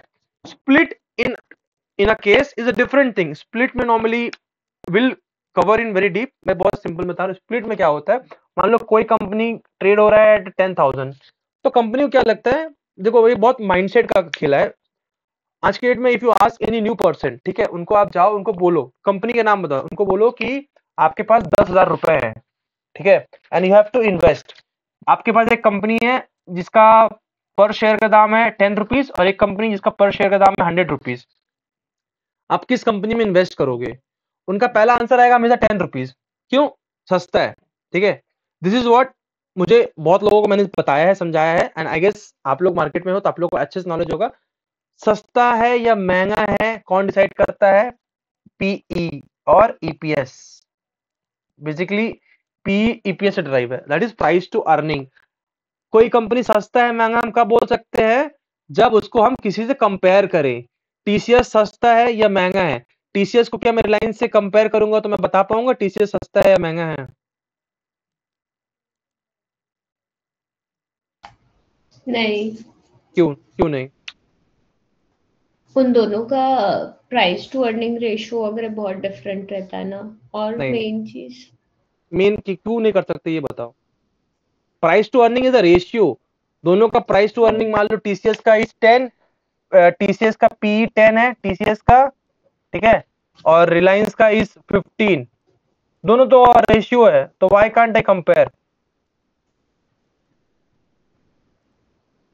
सेक्टर अलग अलग होंगे। करेक्ट, सेक्टर अलग है। टीसीएस जो है, टीसीएस का एसेट्स नहीं है। अगर आप देखोगे टीसीएस इनटू आईटी, टीसीएस का एक ही ऑफिस में बहुत लोग बैठ जाते हैं। इनका इंफ्रास्ट्रक्चर अलग है, इनका मेन जो एसेट है वो अलग है। इनका केपेक्स, अगर मैं इनका मशीनरी की बात करूं, इनके पास ज्यादा मशीनरीज नहीं है। ऑन सेकेंड हैंड रिलायंस का मेन काम है ऑयल का, राइट, इनके पास हेवी मशीनरीज है। तो हम एक डिफरेंट सेक्टर को दूसरे सेक्टर के साथ कंपेयर नहीं कर सकते। तो कोई भी सस्ता है या महंगा हम तभी बता पाएंगे जब उसको हम सेम से कंपेयर करेंगे। टीसीएस सस्ता है महंगा, इसको हम इन्फोसिस से करेंगे। अगर इन्फोसिस 15 में है, 15 रुपया करके उसका पीई है, सॉरी 15 पीई है, और टीसीएस का 10 है, हम बोलेंगे टीसीएस सस्ता है, ठीक है। ये एज अ लर्न इन्वेस्टर आपको पता है कि हम सस्ता महंगा प्राइस से नहीं करते हैं, राइट। कोई कंपनी का प्राइस हो सकता है ये 100 रुपए का चीज सस्ता हो, ये 10 रुपए का महंगा हो। फॉर एग्जाम्पल वोडाफोन आइडिया 10 रुपए का शेयर है, राइट, वो महंगा है। बट वही 100 रुपीज का कोई भी कंपनी का शेयर उठा लो, हो सकता है सस्ता हो। क्यों? क्योंकि उसका price to earning is different. क्योंकि वो 100 रुपए में ये 10 रुपए के शेयर्स है, और 10 रुपए लगा के मैं कमा रहा हूँ 1 रुपया, और वही मैं 100 रुपए लगा के कमा रहा हूँ तुम्हारा 50 रुपया। अब बताओ सस्ता क्या हुआ? सस्ता 100 रुपए हुआ ना। मैंने 100 लगाया है, मुझे 50 कमाने को मिल रहा है, दैट इज P/2। और यहाँ मैं 10 लगा के अगर 2 रुपए भी कमा रहा हूं, अगर देखा जाए इसका पी कितना हुआ 5, इसका पी कितना हुआ 2, तो 100 रुपए सस्ता हुआ, बट वही 10 रुपए महंगा हो गया क्योंकि मुझे 2 रुपए कमाने के लिए 10 रुपए देना पड़ रहा है। या सिंपल मैं बात करूं, 1 रुपए देना पड़ रहा है, मतलब 1 रुपया कमाने के लिए मुझे 5 रुपए देना पड़ रहा है। और यहाँ मुझे, मतलब अगर इसकी बात करूं, मुझे 1 रुपया कमाने के लिए 5 रुपए देना पड़ रहा है, और यहाँ 1 रुपया कमाने के लिए मुझे 2 रुपए देना पड़ रहा है। सस्ता तो यही हुआ ना। तो हम जो देखते हैं सस्ता हम प्राइस से नहीं करते हैं, बट नॉर्मल अगर आप किसी से पूछो, टेस्ट इट, आप अपने किसी भी फ्रेंड से पूछो, बोलो 10,000 रुपए दे रहा हूं तुझे, एक शेयर है 10 रुपए का, एक शेयर है 100 रुपए का, तू बता तू किस में पैसा डालेगा? मैक्सिमम मेजोरिटी 10 रुपया बोलेंगे। क्यों? उनका माइंडसेट है कि 10 रुपया सस्ता है। अब इसी माइंडसेट की वजह से क्या होता है, बहुत बार कुछ कुछ कंपनियों का शेयर है, जैसे कि MRF, वो 1 लाख पार है, ठीक है। अब नॉर्मली क्या होता है प्रॉब्लम, इंडिया और यूएस मार्केट का डिफरेंस, इंडिया में you have to buy a single share, पूरा एक शेयर खरीदना पड़ेगा। यूएस में यू कैन बाय फ्रैक्शन। अब क्या है, अब मान लो मेरे पास 1 लाख रुपए ही है, एमआरएफ का एक शेयर का दाम is 1.25 lakh plus, I don't know currently. तो क्या मैं एमआरएफ का शेयर खरीद पाऊंगा? नहीं, मेरे पास 1 ही लाख रुपए यार, मैं कहां से खरीदूंगा, ठीक है। मैक्सिमम लोग इसको अफोर्ड नहीं कर पाएंगे, ठीक है। अफोर्ड इन द सेंस उनके पास जो फंड है, तो कहीं ना कहीं इसमें लिक्विडिटी ड्राई हो गया, इसमें सिर्फ बड़े प्लेयर्स हैं। सो स्प्लिट में क्या होता है, मान लो किसी शेयर का दाम 10,000 है एंड कंपनी बोली 5:1 स्प्लिट करेंगे, मतलब फॉर सॉरी 1:5 स्प्लिट करेंगे, बोनस में 5:1 होता है, मतलब फॉर 5 शेयर्स, कहाँ गया बोनस, ये 5:1, for 5 shares you will get 1 share. Split में क्या होता है, समझ लो लिखा है 1:5, मतलब कि एक शेयर के बदले में अब 5 शेयर आ जाएंगे, तो टोटल 10,000 पर शेयर था, वो आ गया 2,000, ठीक है। इससे क्या हो गया, नंबर ऑफ शेयर्स बढ़ गया, मार्केट कैप कंपनी की चेंज नहीं हुई, ठीक है। मार्केट कैप चेंज नहीं हुई, earning per share change obviously हुआ, क्योंकि यहाँ पे क्या हुआ, यहाँ पे फेस वैल्यू कम हो गया, हम फेस वैल्यू को भी कंसेप्ट आएंगे, बट सिंपल में समझो, स्प्लिट में क्या होता है, कंपनी को लगता है अगर उनका जो शेयर का प्राइस है वो काफी ज्यादा हो रहा है, ठीक है, जो लोग नहीं खरीद पाएंगे, कुछ लोग ऑब्वियसली नहीं खरीदेंगे, उसमें ट्रेड नहीं करेंगे, तो कंपनी स्प्लिट करके उसको तोड़ देती है। बहुत सारी कंपनीज में स्प्लिट हुआ है, डिक्सन में हुआ है, बीएससी में हुआ है, बीएससी में इवन सीडीएसएल के मुझे याद है बीएससी में हुआ था। तो नॉर्मली क्या होता है, मान लो कंपनी 2000 से अगर 10,000 चली गई, तो अभी लोगों को लगा यार 10,000 बहुत महंगा है, तो लोगों के माइंड की वजह से स्प्लिट जो कंसेप्ट आया, लोगों के माइंड की वजह से आया, क्यों, क्योंकि हम यहाँ पे फ्रैक्शंस ऑफ शेयर्स नहीं खरीद सकते। यूएस में अगर आपको 1.25 लाख का शेयर है, आपको लगा कि मुझे 10%, मतलब मेरे को खाली 12,500 का खरीदना है, ठीक है, 12,500 का खरीदना है, आप वो भी खरीद सकते हो, you will get fraction of share, maybe that is something around 10%, मतलब 0.1 शेयर, राइट। तो यूएस में फ्रैक्शन शेयर्स अलाउड है, इंडिया में you have to buy a single share, जिसकी वजह से स्प्लिट कहीं ना कहीं माइंडसेट के लिए है, ठीक है। पहला माइंडसेट, क्योंकि लोगों को लगता है कम दाम है तो सस्ता होगा। दूसरा, अफोर्डेबिलिटी बढ़ता है, लिक्विडिटी भी बढ़ता है। मान लो मेरे जैसे लोग, मुझे पता है कि 2,000 महंगा है, सस्ता नहीं है, मुझे एमआरएफ में इन्वेस्ट करना है, बट मेरे पास 1.5 लाख रुपए ही है, 1,25,000 ही है, तो मैं नहीं खरीद पाऊंगा। बट अगर ये 1,25,000 12,500 करके होता, मेरे पास 1.5 लाख रुपए है, तो मैं क्वांटिटी पूरा 1.5 लाख यूज कर पाता। बट अभी मेरे पास 1,25,000 इन्वेस्ट कर रहा हूँ, 25,000 मेरे बच जा रहे हैं, तो कहीं ना कहीं लिक्विडिटी को भी बढ़ाने के लिए स्प्लिट आता है। तो स्प्लिट में कंपनी का कोई रोल नहीं है। बोनस में कंपनी का क्या रोल है, बोनस में कंपनी अपना प्रॉफिट शेयर करती है, इसमें फेस वैल्यू चेंज होता है, स्प्लिट में भी एंड बोनस में भी फेस वैल्यू चेंज होता है। What is face value, book build everything, हम रेशियोज में कवर करेंगे तब आएंगे, पर राइट नाउ हमने आईपीओ कवर किया, एफपीओ कवर किया, दोनों का डिफरेंस समझे, दोनों में इन्वेस्टर को का क्या डिफरेंस है, हमें क्या अवॉइड करना चाहिए। Now next class will be on right issue, split, bonus and उसके अलावा फेस वैल्यू, क्योंकि स्प्लिट या बोनस में जब हम डेप्थ में जाएंगे तो ये जो चीजें हो रही हैं, इसमें पैसे कहाँ से आ रहे हैं, जैसे कि मैं बोनस में बोलूं, बोनस शेयर्स आ रहे हैं तो नंबर ऑफ शेयर्स बढ़ रहा है, ठीक, तो नंबर ऑफ शेयर्स बढ़ रहे हैं, तो इसमें अगर आप बहुत सिंपल से बात करूं, इसमें परसेंटेज जो होल्डिंग है वो चेंज नहीं होता, ठीक है।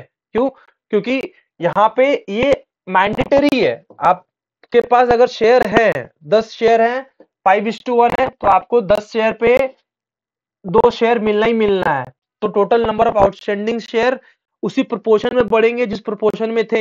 अगर मेरे पास आज 10 शेयर है तो मेरे पास कल 12 शेयर होंगे, तो अगर कंपनी के पास 1000 शेयर थे, अब 1200 शेयर हो गए, तो मेरे पास 10 शेयर था, अब मेरे पास 12 शेयर है, तो मेरा जो परसेंटेज होल्डिंग है कंपनी का सेम है।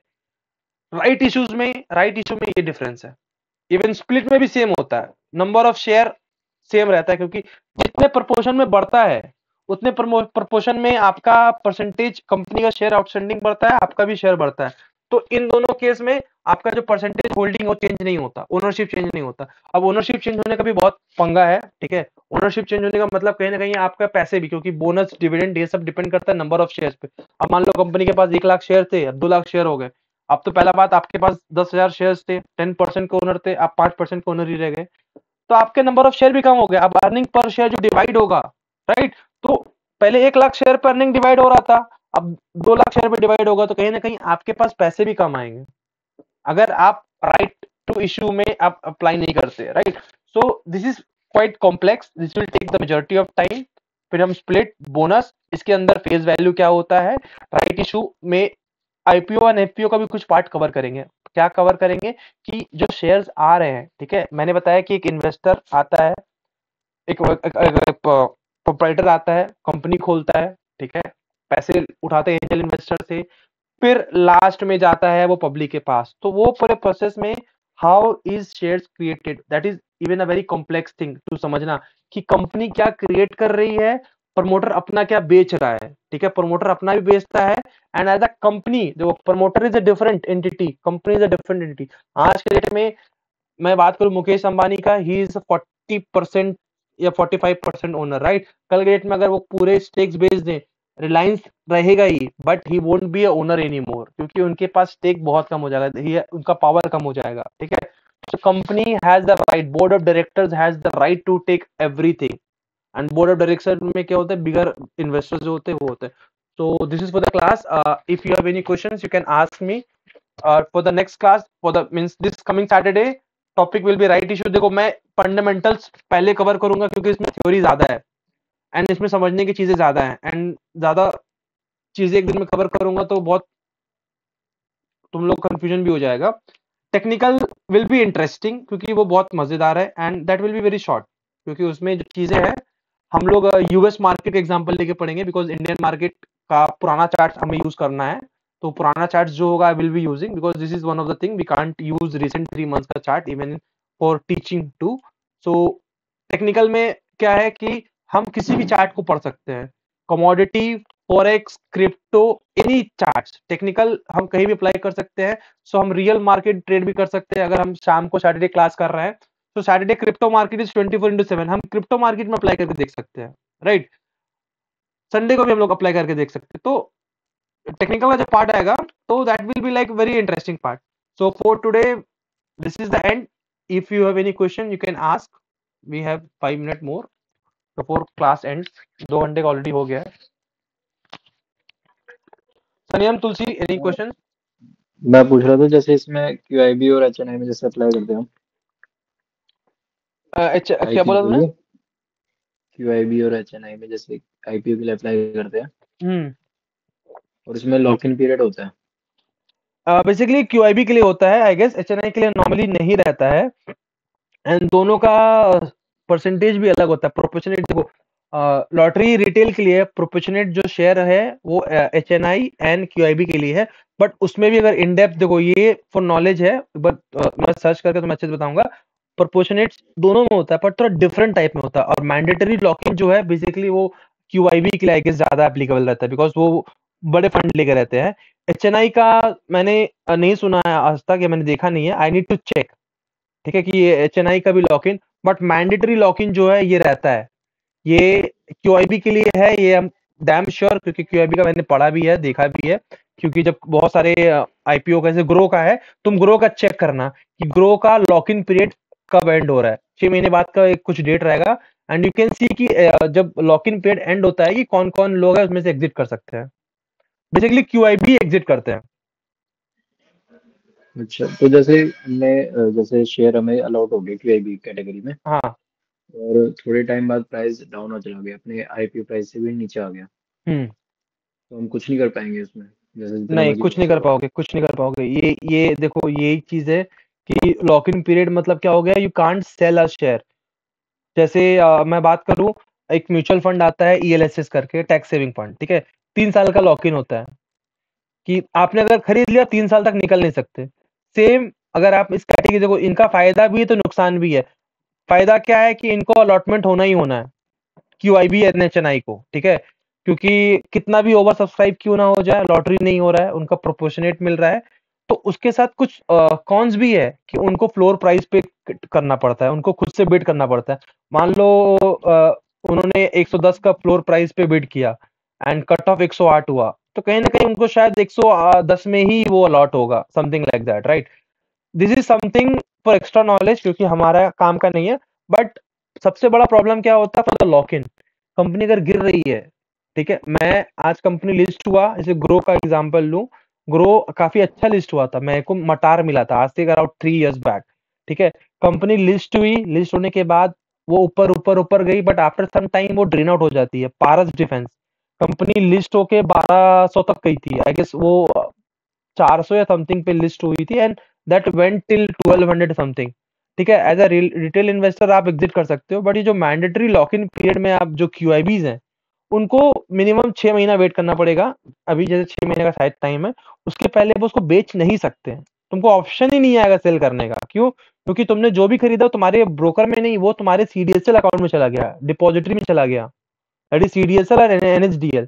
फ्रॉम देयर वो अवेलेबल ही नहीं होगा सेल करने के लिए, तो you can't sell that. But हाँ, once that lock in period is end, आपको अगर रखना है आप रख सकते हो, आपको सेल आउट करना है कर सकते हो, that's up to you. But same चीज एसएमई में अप्लाई नहीं होता है, एसएमई में लॉट है, और एसएमई में लॉक इन होता है कि नहीं होता है, आई have never read about that, और मैंने खोजा भी नहीं। देखो, IPO and FPO is just for your knowledge about markets. ठीक है, एफपीओ में कोई अप्लाई जल्दी करता नहीं है, अनटिल अनलेस राइट इश्यूज है, वो भी कब करते हैं, अगर जब आपका अच्छा खासा स्टेक है। अब टीसीएस में मेरे पास 1 लाख, अगर टीसीएस का 1000 शेयर भी होता है, अगर मेरे पास 1 करोड़ टीसीएस वर्थ का शेयर भी है, सो हार्डली मैटर करता है मेरा कंपनी में परसेंटेज होल्डिंग 1% है, 0.5 है, क्योंकि मैं उसमें अगर 1 करोड़ का शेयर खरीद के भी रखूं तो मेरा परसेंटेज जो होल्डिंग होगा 0.0001 ऐसे कुछ होगा, क्योंकि 13 लाख करोड़ की कंपनी है, मतलब 1 लाख करोड़ के ऊपर एक कंपनी है। ठीक है, सो वहां पे मेरा को फर्क नहीं पड़ता है कि भाई मेरी परसेंटेज होल्डिंग कम होती है। बट हाँ, परसेंटेज होल्डिंग कहाँ पे है, मान लो कोई कंपनी का मार्केट कैप है 1000 करोड़, मैंने उसमें 50 करोड़ डाल रखे हैं या 100 करोड़ डाल रखे हैं। ठीक है, सो मेरे पास अभी 10% कंपनी की ओनरशिप है, तो मेरे पास सिग्निफिकेंट ओनरशिप है। ठीक है, उसके साथ मैंने वही बोला ना, राइट इशू में जब आएंगे तो ये ओनरशिप को जरूरत की भी कहीं ना कहीं पे और भी कुछ ऐसे फंडे हैं जिसकी वजह से राइट इशू में भी लोग अप्लाई करते हैं। तो राइट इशू वाला जब ये टर्म आएगा ना, तब we will get into this कि हमें उसको रखना, राइट इशू में सब्सक्राइब करना है कि नहीं करना है। इवन राइट इशू ट्रेड होता है, मान लो तुम किसी कंपनी में तुम्हारे पास शेयर्स है 1000 शेयर्स। ठीक है, तो राइट इशू बहुत शॉर्ट में समझाऊं तो ये होता है, कंपनी बोलता है कि भाई तुम मेरे इन्वेस्टर हो, मैं मार्केट में किसी और के पास जाऊं इससे पहले मैं तुम्हें मौका देता हूं कि मुझे इतने पैसे चाहिए और मैं कुछ नए शेयर्स ला रहा हूं। ठीक है, तो क्या तुम उसको खरीदना चाहोगे? राइट इशू मतलब कि राइट टू इंटाइटलमेंट, क्या तुम अपना ये हक यूज करके मुझसे वो शेयर खरीदना चाह रहे हो? तो मेरा क्वेश्चन रहेगा, भाई मैं आपसे क्यों खरीदूं? तो हमेशा राइट इशू जब भी आता है वो एक डिस्काउंट प्राइस पे आता है। वो बोलेगा कि अभी 1000 रुपए चल रहे मार्केट भाव मेरे शेयर के, बट आप मेरे इन्वेस्टर हो, तो मैं किसी और से पैसे ना उठा के पहले आपके पास आया हूं, तो मैं आपको 1000 का शेयर 900 रुपए में दे दूंगा। मतलब मेरे को फटाफट वहीं पे 100 रुपए का फायदा हो गया। क्यों? अगर मैं उससे 900 में खरीदूं, अगले दिन ही मैं बेच दूं, ठीक है, मुझे 100 रुपीज का फायदा हो जाएगा, क्योंकि मार्केट प्राइस तो चल रही है 1000, अब मैंने खरीदा है 900 में। ठीक है, तो राइट इशू के लिए वो आते हैं, तो राइट इशू बहुत बार हमारे लिए प्रॉफिटेबल भी रहता है। हम एज अ रिटेल, हमारा मेन फोकस कभी भी परसेंटेज होल्डिंग पे नहीं रहेगा यार कि मेरा इतना परसेंटेज होल्डिंग था वो कम हो रहा है। हम वो जो शॉर्ट है, देखो आईपीओ में भी लोग बिड करते हैं फॉर लिस्टिंग गेन, तो वो परसेंटेज होल्डिंग से ज्यादा हमारा जो रहता है वो रहता है कि भाई हम अगर वो कंपनी के शेयर्स खरीद रहे हैं, सो वो डिस्काउंट पे आता है, उसको हम ऊंचे दाम में बेच सकते हैं। अब मेरा मन है कि भाई मेरे पास पैसे नहीं है, वो देखो 900 रुपए में मुझे बेच तो रहा है, बट 900 रुपए मुझे देने तो पड़ेंगे ना। अब मेरे पास 1000 रुपए थे, मैंने 1000 का शेयर ले लिया, मुझसे पूछा कि भाई तुम्हारे पास एक शेयर है, मैं तुम्हें राइट देता हूँ, तुम एक और शेयर खरीद सकते हो, और मैं तुम्हें 900 में दूंगा। ठीक है, मुझे लगा यार 900 में दोगे, चल ठीक है, बट मेरे पास 900 रुपए एक्स्ट्रा है ही नहीं। उस केस में राइट इश्यूज भी ट्रेड होते हैं कि वो राइट, मैंने बोला कि एक काम करो सनिया, तुमको मैं देता हूँ राइट कि तुमको खरीदने तुम 900 में खरीद लो, बट मैं उसके लिए 50 रुपए का प्रीमियम लूंगा। तो तुम बोलोगे यार तब मेरा को क्या मिला, तो तुमको मैं बोलूंगा यार तुमको 900 में शेयर मिल रहा है और 50 का तुम मुझसे खरीद रहे हो, वो टिकट ले रहे हो, वो हक खरीद रहे हो लेने का, तो तुम्हारा जो कैपिटल है, तुम्हारा जो कॉस्टिंग वो 950 है, अभी भी मार्केट से डाउन है। 1000 रुपया शेयर है, कल भी तुम अगर उसको बेचोगे तुमको 50 रुपए का प्रॉफिट मिलेगा मिलेगा। ठीक है, this is for very brief example. ठीक है, ऐसा मतलब राइट इश्यूज जो है वो भी ट्रेड होता है। तो मुझे अगर खरीदना नहीं, मैंने उसको मार्केट में ट्रेड कर दिया कि भाई जिसको खरीदना है पर मैं प्रीमियम लूंगा। क्यों? क्योंकि तुमको डिस्काउंट में मिल रहा है। तो ये जो प्रीमियम होता है ये डिस्काउंट अमाउंट से कभी भी ज्यादा नहीं होगा, वरना कोई खरीदेगा नहीं। ये कंसेप्ट बॉन्ड में भी चलता है, ठीक है। कूपन रेट बोलते हैं इसको, कूपन रेट समथिंग। जब हम बॉन्ड में ढुकेंगे ना तो कूपन रेट वाला भी बताएंगे। यील्ड टू डेट जो होता है YTD एंड कूपन रेट, वहां पे हम किसी बॉन्ड को खरीद के, गवर्नमेंट से बॉन्ड खरीद के अगर किसी सामने वाले को बेचे तो वो हमसे क्यों खरीदेगा, ठीक है। वहां पे डिस्काउंट, यील्ड टू रेट, ठीक है, मैच्योरिटी वैल्यू, बहुत सारी चीजें आती हैं। तो सिंपल में समझो, राइट इशू में सिंपल होता है, कंपनी सबसे पहले अपने एग्जिस्टिंग शेयर होल्डर के पास आती है, बोलती है आपको मैं राइट हक दे रहा हूं कि हम कुछ शेयर्स लाना चाहते हैं, मार्केट में उतारना चाहते हैं, पैसे हमें चाहिए, आपको खरीदना है हम आपको डिस्काउंट देंगे, नहीं खरीदना है वो हक आप किसी और को दे दो, क्योंकि हमें जितना लाना है, पर आप हमारे ऑलरेडी कस्टमर हो तो सबसे पहले आपको मिलता है।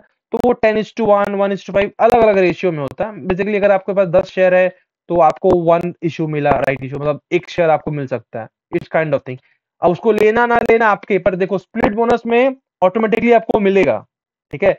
इसमें नए शेयर्स क्रिएट नहीं हो रहे हैं, इसमें परसेंटेज होल्डिंग कुछ भी चेंज नहीं हो रही है, क्योंकि जितने शेयर क्रिएट हो रहे हैं उतने आपको मिल जा रहे हैं। इसमें क्या होता है, इसमें कंपनी नए शेयर्स क्रिएट करती है, फंड कंपनी के पास जाता है, इसमें परसेंटेज होल्डिंग चेंज होती है, इसमें EPS चेंज होता है, बहुत कुछ चेंज होता है, ठीक है। और इसमें आप प्रॉफिट बना भी सकते हो, तो इसीलिए right issue is quite different thing. I guess I was able to answer your question, Saniyam. Yes. So let's call this class for today. Let's close this class and we'll meet on Saturday, next Saturday. ठीक है। Timing में बता के same way जैसे मैंने mail किया, I will mail you 1 day prior the Zoom link, sorry the Gmeet link, so that we can have the